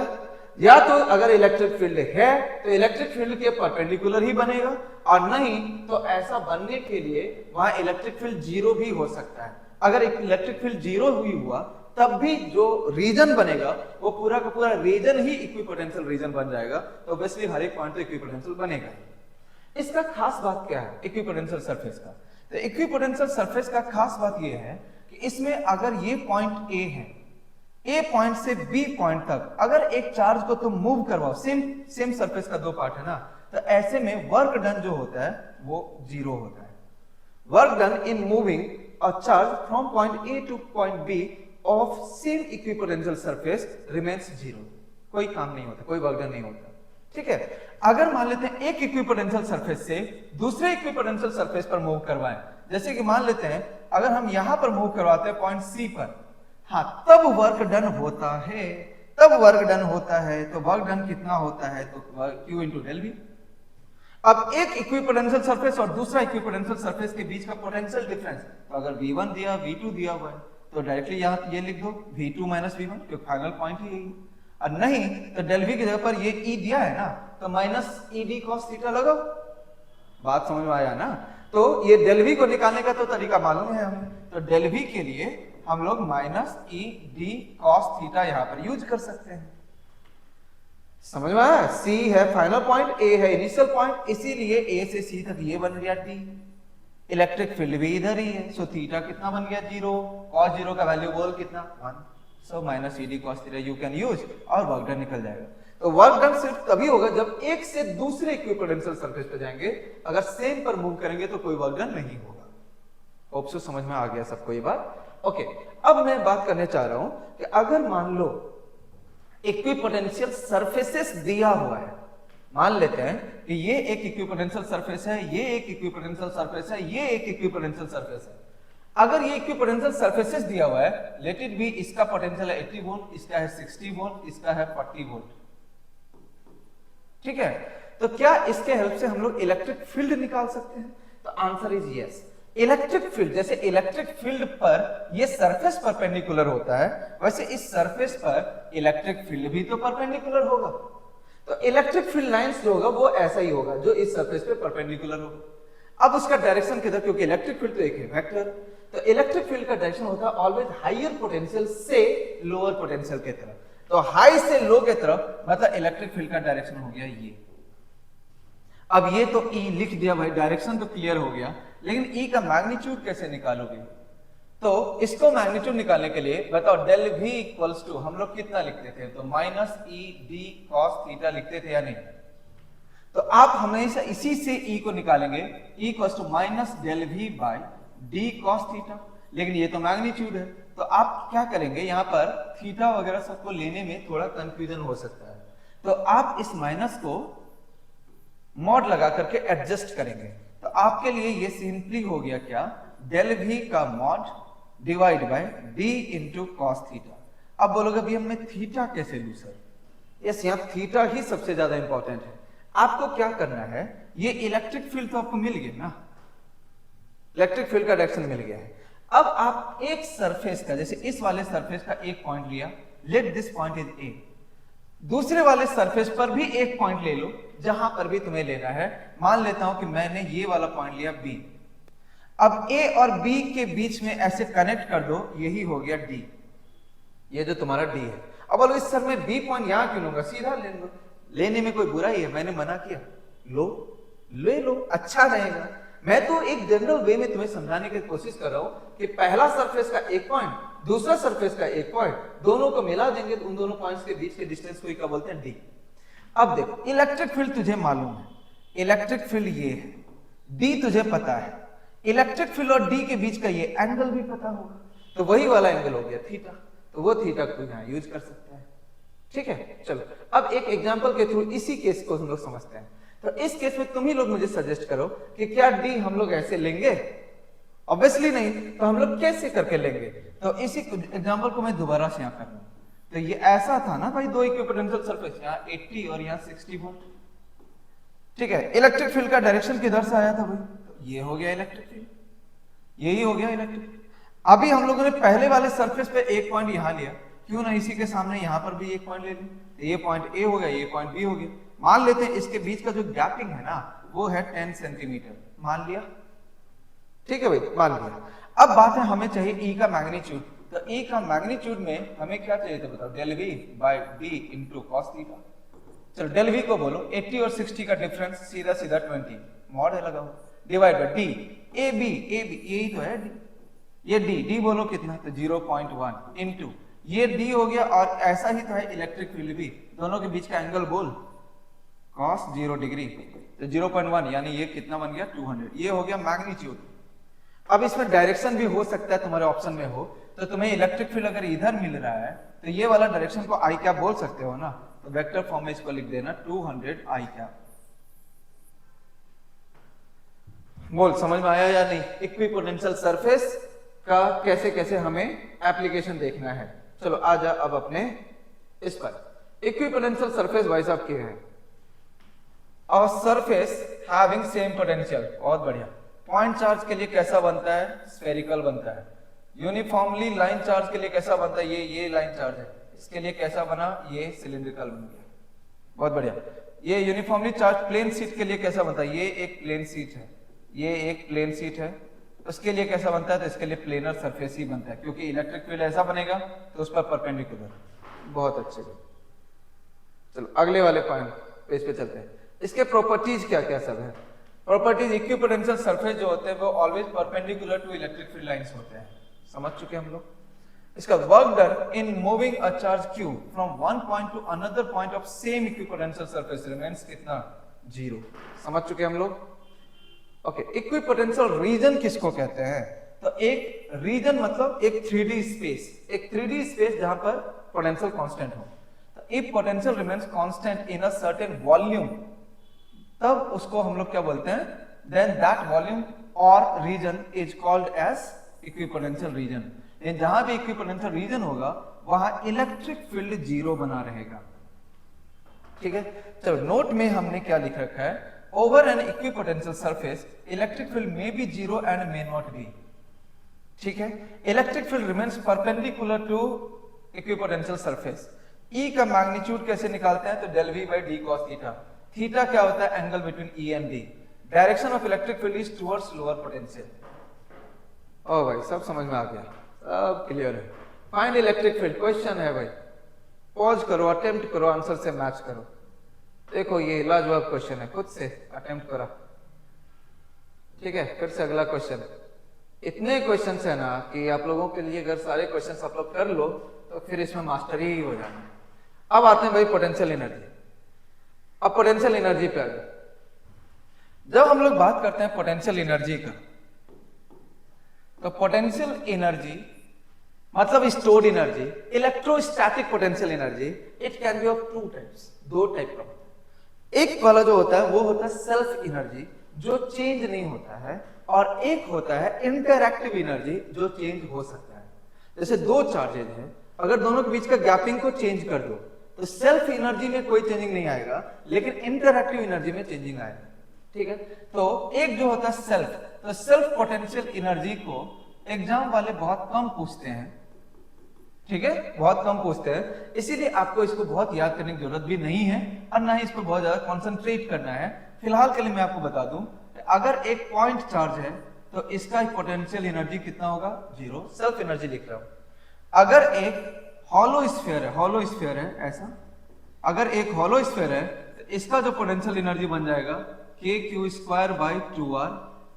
अगर एक सॉलिड स्फीयर है ऐसा, ये पूरा का पूरा ये चार्ज है, तो इसका जो पोटेंशियल एनर्जी होगा 3kq²/5r। इसमें लोग पूछते हैं सर अगर ये पॉजिटिव चार्ज की जगह नेगेटिव चार्ज बन गया तो क्या यहाँ नेगेटिव पोटेंशियल एनर्जी बनेगा? नहीं सर, ये एनर्जी सर तब भी पॉजिटिव ही रहेगा, चाहे नेगेटिव हो चाहे पॉजिटिव हो। सर ये नेगेटिव चार्ज के लिए भी यही रहता है, q² है सर, ठीक है ना सर। तो ये सेल्फ पोटेंशियल एनर्जी है, इसका काम आपको कम पड़ेगा, लेकिन अगर पड़ा तो मैंने आपको बता दिया। अब हम लोग बात करते हैं जिसका मेन काम है, वो है इंटरएक्टिव पोटेंशियल एनर्जी का। अब देखिए इंटरएक्टिव पोटेंशियल एनर्जी में आपको सबसे पहले बात करना है दो पॉइंट चार्जेस का। तो ये है Q1, ये है Q2, ये डिस्टेंस है R। तो पॉइंट चार्जेस का जो पोटेंशियल एनर्जी बनेगा kQ1 Q2/R। अब बात ये है सर कि क्या ये पोटेंशियल एनर्जी ये सिर्फ पॉजिटिव ही रहेगा ना नेगेटिव भी बन सकता है? बन सकता है। अगर ये दोनों लाइक चार्जेस हुए तब तो पॉजिटिव ही रहेगा, लेकिन अगर दोनों अनलाइक चार्जेस हो गए, ऑपोजिट चार्जेस हुए, तो यहां नेगेटिव बनेगा, -kQ1 Q2/R बन जाएगा अगर ये ऑपोजिट चार्जेस हुए। जैसे यहां पर अगर +Q1 है और यहां पर अगर -Q2 है तो U = लिख देंगे -kQ1 Q2/R। बात समझ में आया ना? तो ये दो पॉइंट चार्जेस का पोटेंशियल एनर्जी, ये जो है वो R पर डिपेंड करता है, दोनों के डिस्टेंस पर। डिस्टेंस बदलोगे पोटेंशियल एनर्जी भी बदल जाएगा, ठीक है। तो दो लाइक चार्जेस के लिए अगर मैं बात करूं तो R बढ़ाने पर U घटता है। हाँ, दो अनलाइक चार्जेस का अगर मैं बात करूं तो R बढ़ाने पर ए नेगेटिव साइन की वजह से ये भी बढ़ जाता है, ठीक है ना। चलो, तो ये हो गया दो पॉइंट चार्जेस का, जिसका हमें काम पड़ेगा हमारे नीट में। इसके अलावा कुछ एडवांस लेवल की चीजें भी मैं बता देता हूं आपको। अगर मान लो कि अपने पास में दो स्फीयर ही दिया हुआ है, तो दोनों स्फीयर में भी आप ये Q1 है ये Q2 है, उसके सेंटर टू सेंटर का डिस्टेंस लेकर के U लिख सकते हो kQ1 Q2/R, ठीक है। अगर मान लेते हैं दो कॉन्सेंट्रिक स्फीयर है, ये Q1 है, ये Q2 है, तो इसका भी पोटेंशियल एनर्जी लिख सकते हैं Q1 Q2 का, K Q1 Q2। लेकिन हाँ, रेडियस को तुम्हें जो दोनों के बीच का डिस्टेंस है वो नहीं काम आएगा, ये बड़ा वाले का रेडियस काम आएगा R2 by R2, ठीक है, K Q1 Q2 by R2। Clear? अगर एक पॉइंट चार्ज है अंदर में ऐसे रखा हुआ, ये एक पॉइंट चार्ज है Q1 और ये एक पॉइंट चार्ज है Q2, इसका भी आप पोटेंशियल एनर्जी लिख सकते हैं K Q1 Q2, और इसमें दोनों के बीच का डिस्टेंस में तो ये R ही काम आएगा, तो बाय R, ठीक है। This is what the interactive potential energy. अब पोटेंशियल एनर्जी अगर हमसे डायरेक्ट पूछा तो बहुत अच्छी बात है, सीधा सीधा बात बताएंगे। अगर हमसे ये डायरेक्ट ना पूछ करके, सपोज करो कि हमसे ये पूछता है कि एक पार्टिकल को रिलीज किया, वो यहां से वहां मूव किया, बताओ उसका काइनेटिक एनर्जी कितना है, वगैरह वगैरह, इस टाइप के क्वेश्चन। तो भाई अगर हमने रिलीज कर दिया तो एक्सटर्नल एजेंट का काम खत्म, तो वो जो चार्ज मूव करेगा वो इलेक्ट्रिक फील्ड में मूव करेगा, which is a conservative field. और कंजर्वेटिव फील्ड में जब भी मूव करता है तो ऐसे में तुम लोग बताओ टोटल एनर्जी कंजर्व रहेगा या नहीं रहेगा? तो अगर टोटल एनर्जी कंजर्व रहेगा तो वहां पर इसका काम आएगा, क्योंकि gain in potential energy will be equal to loss in kinetic energy, और gain in kinetic energy will be equal to loss in potential energy. तो लॉस इन पोटेंशियल एनर्जी मतलब difference in potential energy, difference in potential energy को निकालने में आपको ये interactive potential energy का काम आएगा, इंटरैक्टिव पोटेंशियल एनर्जी, ये वाला टर्म। क्लियर हुआ? ओके, तो ये इस टाइप के कॉन्सेप्ट। इसमें आपको एक और भी चीज आपको ध्यान में रखना है, एक टर्म आता है एक्सेलरेटिंग पोटेंशियल। एक्सेलरेटिंग पोटेंशियल ये एक तरीके से पोटेंशियल डिफरेंस को बोलते हैं, जिसको हम लोग V0 से नॉर्मली बोलते हैं। अगर एक पॉइंट चार्ज है Q, इसको अगर हम लोगों ने एक एक्सेलरेटिंग पोटेंशियल V0 का यूज करके एक्सेलरेट किया है, तो यहां पर इसका कितना काइनेटिक एनर्जी होगा? तो एक्सेलरेट किया है, पक्का काइनेटिक एनर्जी गेन ही हुआ होगा। इनिशियली ये रेस्ट पर था, तो यहां पर जो इसका काइनेटिक एनर्जी बनेगा, मान ली स्पीड अगर v है, तो जो इसका काइनेटिक एनर्जी बनेगा यानी वो तो गेन ही हुआ, तो वो तभी होगा जब इसका पोटेंशियल एनर्जी लॉस होगा। तो इसमें लॉस इन पोटेंशियल एनर्जी को आप directly Q into del V लिख सकते हो ना, तो Q इंटू डेल वी, और डेल वी की जगह पे V0 यानी Q इंटू V0 आप डायरेक्टली यूज कर सकते हो काइनेटिक एनर्जी को। This V0 is the accelerating potential, ये आप डायरेक्ट आप इसको याद रखेंगे। If a charge is accelerated by using a potential difference V0, then its final kinetic energy is Q into V0। ठीक है, चलिए तो अब आ जाते हैं हम अगेन आपके इस नोट्स पे, पोटेंशियल एनर्जी वाला। सो बोलो potential energy, it is a form of stored energy. We know that ये हो गया energy density half epsilon not E square. दो टाइप का होता है, सेल्फ और इंटरैक्टिव। इसके बाद यहाँ पर देखते चले जाओ, पहले हमने बताया आपको सेल्फ एनर्जी, पॉइंट का बताया, हॉलो स्फीयर का बताया, ठीक है। फिर यहाँ पर देखो सॉलिड स्फीयर का भी बताया, याद रख लेंगे आप लोग। फिर देखो सॉलिड का ज्यादा होता है हॉलो से, ठीक है। फिर इंटरैक्टिव पोटेंशियल एनर्जी में दो पॉइंट चार्ज का समझाया, फिर ये दो चार्ज स्फीयर का भी समझाया, वाओ। फिर दो कॉन्सेंट्रिक स्फीयर्स का भी समझाया, पॉइंट चार्ज और एक स्फीयर का समझाया। उस पर बेस्ड आपको क्वेश्चंस करवाया है, please go through all this questions. इस पर पॉज करके आप लोग इन क्वेश्चंस को अटेम्प्ट करेंगे। फिर चेंज इन पोटेंशियल एनर्जी को भी आपको समझाया कि चेंज जो होता है वो इंटरैक्टिव ही तो चेंज होता है, सेल्फ एनर्जी चेंज ही नहीं होता। फिर आपको relation between U and V को देखो, तो U equals to QV, V equals to U by Q, W equals to Q del V, W by electric field, सब क्लियर है, ओके। फिर देखो यहाँ कंजर्वेशन ऑफ एनर्जी को समझाया, क्योंकि ये एक कंजर्वेटिव फील्ड है, इसीलिए एनर्जी जो है वो डिसिपेट नहीं करता, सो टोटल एनर्जी कंजर्व रहता है। टोटल एनर्जी कंजर्व्ड है, ये इक्वेशन समझ में आ रहा है ना सबको? बस इसको देख लो, okay. This is a very good question. एक क्वेश्चन मिला यहाँ पर, इस क्वेश्चन को हमें देखना चाहिए। इफ n ड्रॉप्स, हर एक का पोटेंशियल V है, और अगर उसको मर्ज करके एक बड़ा ड्रॉप बना देते हैं तो बड़े ड्रॉप का पोटेंशियल कितना होगा? प्लीज इसको याद रखिएगा। एक छोटा ड्रॉप है जिसका पोटेंशियल V है, अगर हम लोग ऐसे बहुत सारे ड्रॉप्स को, ऐसे n ड्रॉप्स हैं, अगर आपने इस n ड्रॉप्स को बना करके बड़ा ड्रॉप बना दिया जिसका रेडियस r है, इसका रेडियस तो स्मॉल r, तो उसका जो रेडियस r होगा वो तो हमें पहले से पता है, that r equals to n raised power 1/3 into r, ये तो हमें पहले से पता है, फ्लूइड मैकेनिक्स में भी पढ़ा था। लेकिन अभी जो हमें समझना है कि ये जो इसका पोटेंशियल है बिगर वाले का, तो potential of bigger sphere equals to n raised to power 2/3 times potential of smaller sphere. Please memorize this, ठीक है। बाकी आपका यहाँ पर देखो क्वेश्चन भी किया हुआ है, आप इस क्वेश्चन को यहाँ पर से देख करके भी कर सकते हो, ठीक है। चलो ये देखो नोट में भी यही चीज लिखा हुआ है। इसके बाद एक क्वेश्चन है, इसको आप पॉज करके आप अगेन इस क्वेश्चन को भी अटेम्प्ट करेंगे। कंजर्वेशन ऑफ एनर्जी का क्वेश्चन है ये, ठीक है।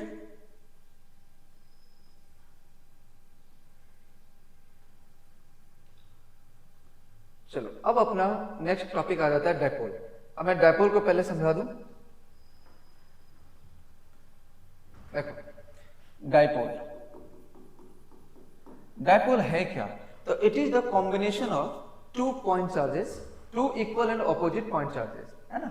It is the combination of two equal and opposite point charge, ये -q है, ये +q है, जिनके बीच का डिस्टेंस क्या है, d है, ठीक है। इनका जो डायपोल जो ये बना, इनका एक डायपोल मोमेंट होता है, जिस डायपोल मोमेंट का डायरेक्शन -q से +q की तरफ होगा, और उसको हम लोग कुछ ऐसे इंडिकेट करते हैं।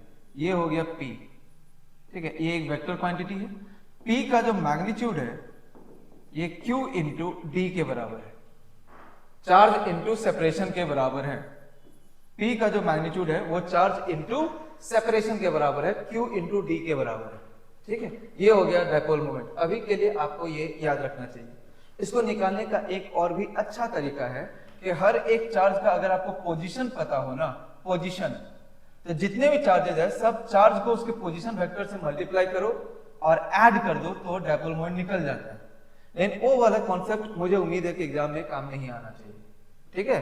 क्लास में बताया हुआ है, क्लास में मैंने ऐसे करके लिखा हुआ है कि अगर एक डायपोल मान लो बहुत सारे का कलेक्शन है, तो सारे charges Q1 R1 plus Q2 R2 plus Q3 R3, इस तरीके से सारे चार्जेस और उसका पोजीशन वेक्टर को मल्टीप्लाई करके ऐड कर दो, ये डायपोल मोमेंट दे देगा, ठीक है। ओके, फिलहाल के लिए एक डायपोल का ये होता है P और ये हो गया Q इंटू D। आपको अब इस डायपोल से रिलेटेड इलेक्ट्रिक फील्ड और पोटेंशियल, यही दो चीज हमें इसके लिए चाहिए। चलो पहले हम लोग बात करते हैं डायपोल के इलेक्ट्रिक फील्ड के ऊपर में, ठीक है। डायपोल का इलेक्ट्रिक फील्ड, तो अगर ये डायपोल स्मॉल है, हमें स्मॉल डायपोल के ही रिस्पेक्ट में बात करना है, क्योंकि अगर डायपोल बिग है ना तो कोई फॉर्मूला नहीं लगाना है। तब दो पॉइंट चार्ज, अगर ये डायपोल मान लो बिग है, ऐसा है कि यहाँ पर अगर -q है, यहाँ +q है, और उसने आपसे यहाँ पर पूछ लिया इलेक्ट्रिक फील्ड इस पॉइंट P पर, तो कोई फॉर्मूला नहीं लगाना है भाई। यहाँ पर से एक +q के वजह से यहाँ पर तक का डिस्टेंस चेक कर लो, और एक -q से भी यहाँ तक का डिस्टेंस चेक कर लो, और इलेक्ट्रिक फील्ड यहाँ पर +q का किधर होगा, दूर होगा, -q का किधर होगा, पास होगा, नेट इलेक्ट्रिक फील्ड निकाल दो। मेरी बात समझ में आया? अगर ये डायपोल बिग है तो हमें यही काम करना है, इसके अलावा और कुछ नहीं, okay.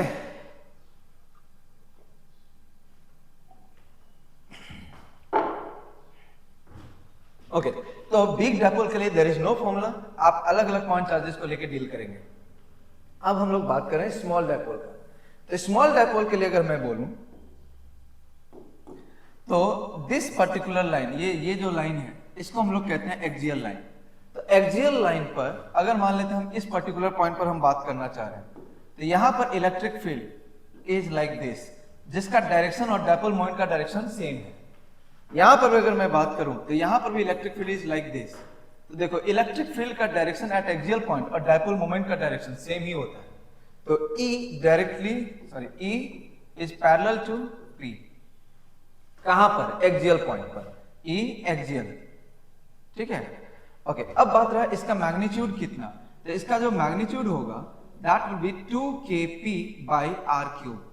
This is its magnitude eight axial point, जहां पे r जो है वो डायपोल से, डायपोल का सेंटर से उस पर्टिकुलर पॉइंट का डिस्टेंस है, वहां से इधर भी या उधर भी।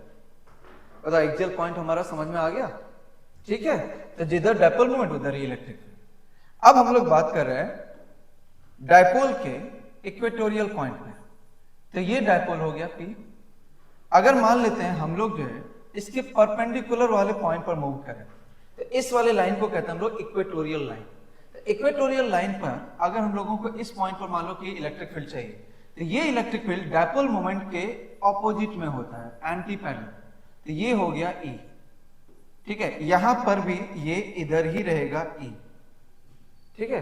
तो E at equator point, E at equator point is parallel to minus P या एंटी पैरेलल टू P, आप ऐसा भी कह सकते हो। अच्छा, मैग्नीट्यूड कितना होता है इक्वेटोरियल पॉइंट पर? तो मैग्नीट्यूड जो होगा दैट विल बी Kp/r³, ठीक है। It is Kp/r³। तो अब आप ऐसे समझो कि यहां पर जो था वो इधर था और मैग्नीट्यूड था 2Kp/r³, और यहां पर जो ऑपोजिट में है और मैग्नीट्यूड है Kp/r³। तो अगर हमसे ऐसा रिलेशन पूछ लिया जाए, E at axis equal to how many times E at equator, तो यहां पर लिखेंगे -2। और अगर मैग्नीट्यूड वाइज अगर हमसे पूछ लिया जाए E at axis is how many times E at equator, तो हम लोग लिखेंगे 2। समझ में बात आया? ओके। अब अगर मान लो कि हमसे किसी जनरल पॉइंट के बारे में बात कर रहे हैं, तो अगर ये एक डायपोल है और हमसे अगर ए से किसी पॉइंट का बात कर लिया जाए जिसका लोकेशन यहां से थीटा है, ठीक है। तो इस पॉइंट पर दो कंपोनेंट आते हैं इलेक्ट्रिक फील्ड के। इलेक्ट्रिक फील्ड का दो कंपोनेंट, एक कंपोनेंट ये और एक कंपोनेंट ये। इस कंपोनेंट को कहते हैं हम लोग ER, ठीक है, जिसका वैल्यू हो जाएगा 2Kp cos θ/r³, और इसको कहते हैं हम लोग ET, जिसका वैल्यू हो जाता है Kp sin θ/r³। आप लोग ये दोनों को कंपोनेंट के फॉर्म में ध्यान में रखोगे तो वो ज्यादा बेटर है, और मैं अगर बोलूं तो नीट पॉइंट ऑफ व्यू से बहुत इंपॉर्टेंट नहीं है, ठीक है। इन दोनों का जो रिजल्टेंट होगा वो कहीं इधर जाएगा, दिस इज योर E। जो इन दोनों का रिजल्टेंट ER और ET का रिजल्टेंट है, so E equals to √ER² plus बोल ET²।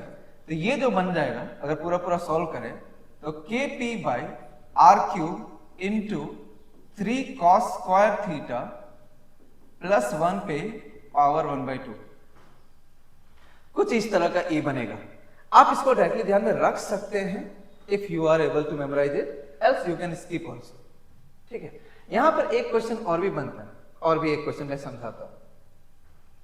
अगर मान लो कि ऐसा एक डायपोल है P, जिससे कि ये इस पॉइंट पर हमें चाहिए था इलेक्ट्रिक फील्ड, तो वहां पर का जो इलेक्ट्रिक फील्ड है हमें समझ में आया ना कि ये इलेक्ट्रिक फील्ड ऐसा होता है, नेट इलेक्ट्रिक फील्ड, और ये ER है। यहां से ये एंगल बनेगा अल्फा, जबकि इधर पे ये जो एंगल था वो कितना था भाई? थीटा। तो देखो वो इलेक्ट्रिक फील्ड और ये डायपोल मोमेंट के बीच का एंगल, ये इलेक्ट्रिक फील्ड और डायपोल मोमेंट के बीच का एंगल कितना हो गया? अल्फा। समझा ना? और ये जो लोकेशन है यानी R पोजीशन वेक्टर और डायपोल मोमेंट के बीच का एंगल कितना है? थीटा। ये थीटा और वो अल्फा का रिलेशन हमसे एग्जाम में पूछ सकता है, तो tan alpha equals to tan θ/2। This is the relation that you can directly keep in mind. Clear है? ओके। अब हम लोग जो है नेक्स्ट अगर बात करें तो एक और भी बात, लेकिन वो अगेन जेई पैटर्न के क्वेश्चन हो जाते हैं कि किस पर्टिकुलर लोकेशन पर ये इलेक्ट्रिक फील्ड डायपोल मोमेंट के ठीक परपेंडिकुलर बन जाएगा, ये थीटा के किस वैल्यू के लिए, ठीक है। तो at tan theta equals to √2, है ना, electric field will become perpendicular to dipole moment. ये भी आप एक रिजल्ट है जिसको डायरेक्टली ध्यान में रख सकते हैं, ठीक है। तो this all the results are related to electric field of dipole, ठीक है। Axial point, equatorial point and general point. General point को तुम स्किप कर सकते हो, मैंने बार बार बोला, नीट पॉइंट ऑफ व्यू से you can skip it. Now let's move towards potential. अब पोटेंशियल की अगर मैं बात करूं, पोटेंशियल ड्यू टू डायपोल, तो यहां पर देखो सबसे पहले तो आप ऐसे श्योर हो जाओ कि अगर ये डायपोल है तो इस डायपोल का मतलब इधर पे हो गया माइनस चार्ज और इधर पे हो गया प्लस चार्ज।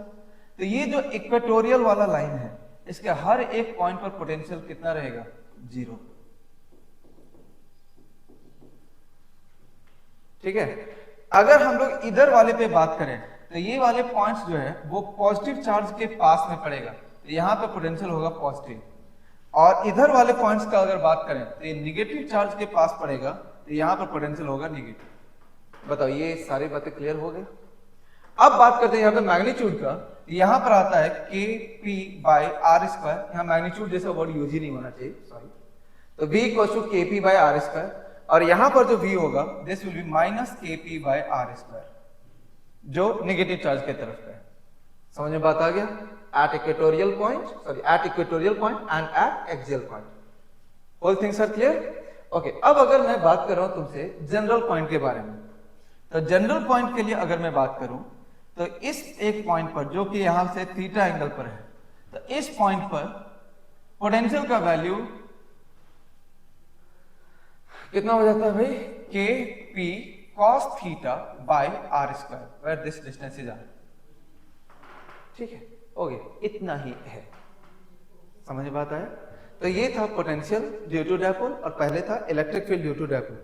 आपको एक डायपोल दे करके चारों तरफ का उसका पोटेंशियल का वो प्लस माइनस ऐसे करके भी क्वेश्चन बना देते हैं। ओके, अब डायपोल के बारे में मैं आपको थोड़े और बातें को बात करूंगा। डायपोल अगर मान लो किसी इलेक्ट्रिक फील्ड में रखा हुआ, ठीक है, if dipole is placed in some external electric field, अगर एक डायपोल को किसी एक्सटर्नल इलेक्ट्रिक फील्ड में रख दें तो क्या होगा? तो डायपोल को एक्सटर्नल इलेक्ट्रिक फील्ड में रखने पर मैं तुम्हें समझाता हूं, तो उसमें क्या होता है कि डायपोल पर नेट फोर्स लग भी सकता है और नहीं भी लग सकता है, तो वो डिपेंड करेगा कि एक्सटर्नल इलेक्ट्रिक फील्ड कैसा है। ठीक है, तो एक्सटर्नल इलेक्ट्रिक फील्ड, तो सबसे पहला मैं बात करता हूं फोर्स को लेकर। ठीक है, तो अगर मान लेते हैं वो जो इलेक्ट्रिक फील्ड है वो अगर यूनिफॉर्म निकला तब तो सीधा सीधा फोर्स हो जाएगा जीरो, तब फोर्स नहीं लगेगा। यूनिफॉर्म इलेक्ट्रिक फील्ड में डायपोल पर कोई फोर्स नहीं लगता। ठीक है, लेकिन अगर ये इलेक्ट्रिक फील्ड नॉन यूनिफॉर्म हुआ, नॉन यूनिफॉर्म, आपको एक एग्जांपल में हमेशा याद रखना है, पॉइंट चार्ज का जो इलेक्ट्रिक फील्ड होता है वो नॉन यूनिफॉर्म होता है। पॉइंट चार्ज का इलेक्ट्रिक फील्ड नॉन यूनिफॉर्म होता है, इस वजह से इसमें अगर इलेक्ट्रिक फील्ड नॉन यूनिफॉर्म हुआ तो इसमें जो F होगा वो नॉन जीरो होगा। That force will be non zero, ये फोर्स जीरो नहीं होगा। क्लियर है? This force is not zero, चाहे आप जैसे भी रखो। अगर एक नॉन यूनिफॉर्म इलेक्ट्रिक फील्ड है उसमें अगर आपका डायपोल पड़ा हुआ है तो उस पर फोर्स लगेगा ही लगेगा। ध्यान में रखना है, जब तक इलेक्ट्रिक फील्ड यूनिफॉर्म है तभी फोर्स जीरो है, नॉन यूनिफॉर्म होने पे फोर्स जीरो नहीं है। तो जैसे पॉइंट चार्ज का इलेक्ट्रिक फील्ड जो होता है वो नॉन यूनिफॉर्म होता है, तो अगर इसके आसपास में कहीं पर भी तुमने एक डायपोल को रख दिया तो इस पर फोर्स लग जाएगा भाई। ठीक है, चलो अब मुझे एक बात बताओ यहां पर कि सपोज कर लेते हैं कि ऐसा एक इलेक्ट्रिक फील्ड है, ये ऐसा एक इलेक्ट्रिक फील्ड है, ऑब्वियसली ये नॉन यूनिफॉर्म इलेक्ट्रिक फील्ड है ना, कहीं कोई दिक्कत वाली बात नहीं। इसमें हमने एक डायपोल को रखा है, this dipole is like this. बोल मुझे ये वाला डायपोल जो है वो किधर जाएगा, राइट जाएगा या लेफ्ट जाएगा? पहले ऑप्शन बताना, राइट, राइट या लेफ्ट, बोलो किधर की तरफ मूव करेगा। तो ये दोनों ऑप्शन में से आप किसको सेलेक्ट करोगे उसके लिए मैं तुम्हें हेल्प करता हूं। इसका मतलब होता है माइनस और इसका मतलब होता है प्लस।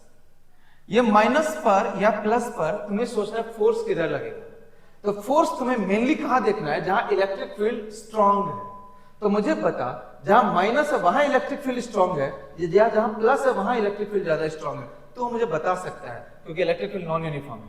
तो अब सोच करके बता, यहाँ माइनस पे इलेक्ट्रिक फील्ड स्ट्रांग है ना, तो यहां अगर इलेक्ट्रिक फील्ड स्ट्रांग है तो यही वाला फोर्स यहां जो लगेगा वही डिसाइड करेगा किधर जाएगा। तो अब बताओ यहां का इलेक्ट्रिक फील्ड इस माइनस चार्ज पर किधर की तरफ फोर्स लगाएगा, बोलो तो इलेक्ट्रिक फील्ड के अगेंस्ट फोर्स लगता है। इलेक्ट्रिक फील्ड उधर है ना, तो फोर्स लगेगा इस पर इधर, ये हो जाएगा फोर्स। तो बता ये पूरे डायपोल को राइट भेजेगा ना लेफ्ट लाएगा? Answer is left. वाह, अभी खत्म नहीं हुआ है। अब फिर जब एक डायपोल मूव करने लगता है, अपने आप मूव कर रहा है, तो उसका एनर्जी बढ़ता है या घटता है?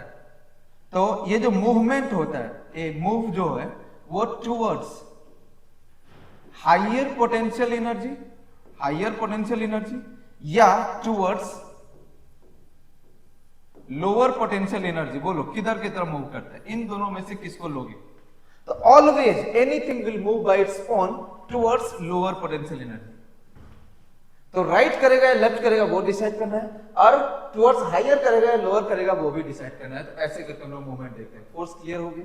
चलो अब मैं बात करने चाह रहा हूं इसके टॉर्क के ऊपर। तो देखो टॉर्क जो डायपोल एक्सपीरियंस करता है वो होता है Pe sin थीटा।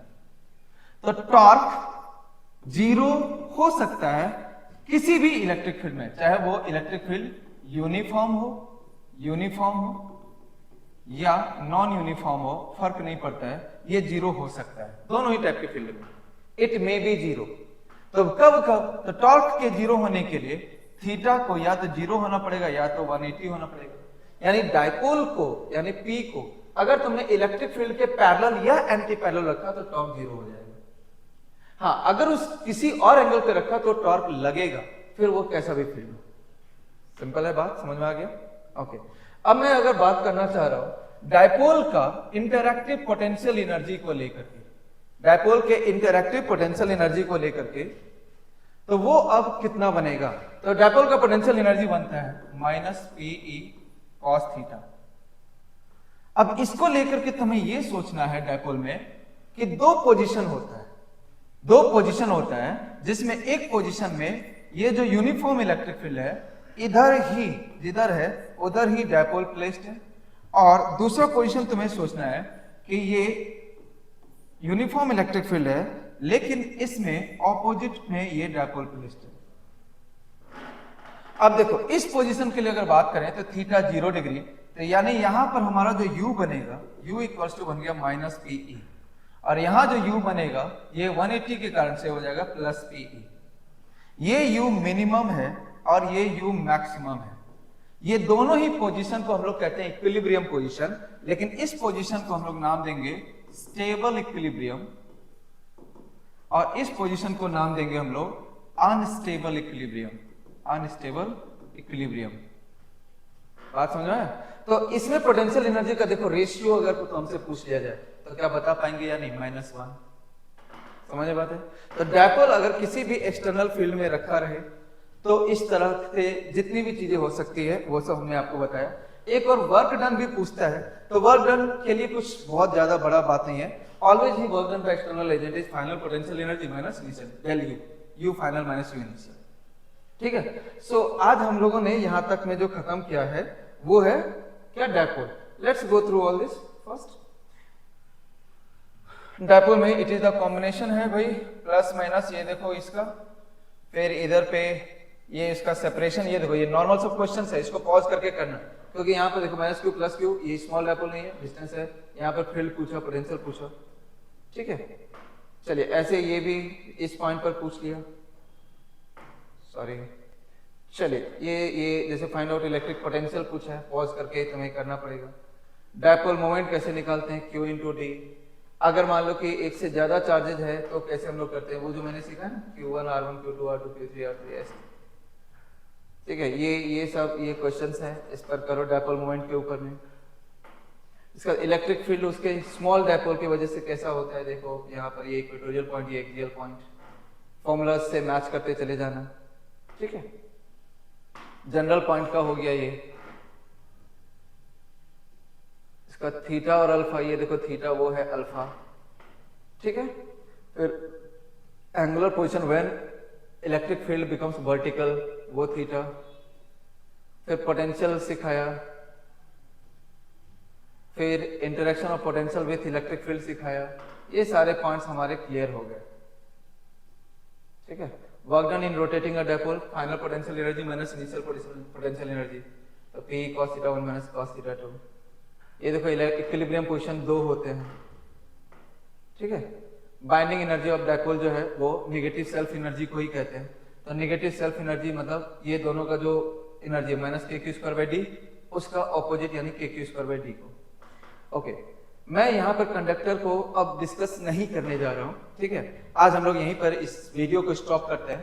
कंडक्टर कहीं ना कहीं पार्ट ऑफ द कैपेसिटर है, तो उसमें मैं आपको यहीं से स्टार्ट करके, कैपेसिटर में कंडक्टर का काम पड़ता भी है, ठीक है। तो कल का जो एग्जाम है उसमें आपको बेसिकली मोस्ट ऑफली यहीं तक का काम पड़ेगा, ठीक है। ठीक है। आपको ये वाला पार्ट जो है उसको हम लोग कैपेसिटर के साथ डिस्कस कर लेंगे, डन है। चलिए, तो ऑल द बेस्ट। वीडियो थोड़ा सा लेट से आ रहा है, लेकिन मैंने कोशिश किया है कि इस वीडियो के बाद मैं वापस से फिर से थ्योरी को रिवाइज ना करना पड़े। चलो, कोई दिक्कत होता है तो आ जाओ।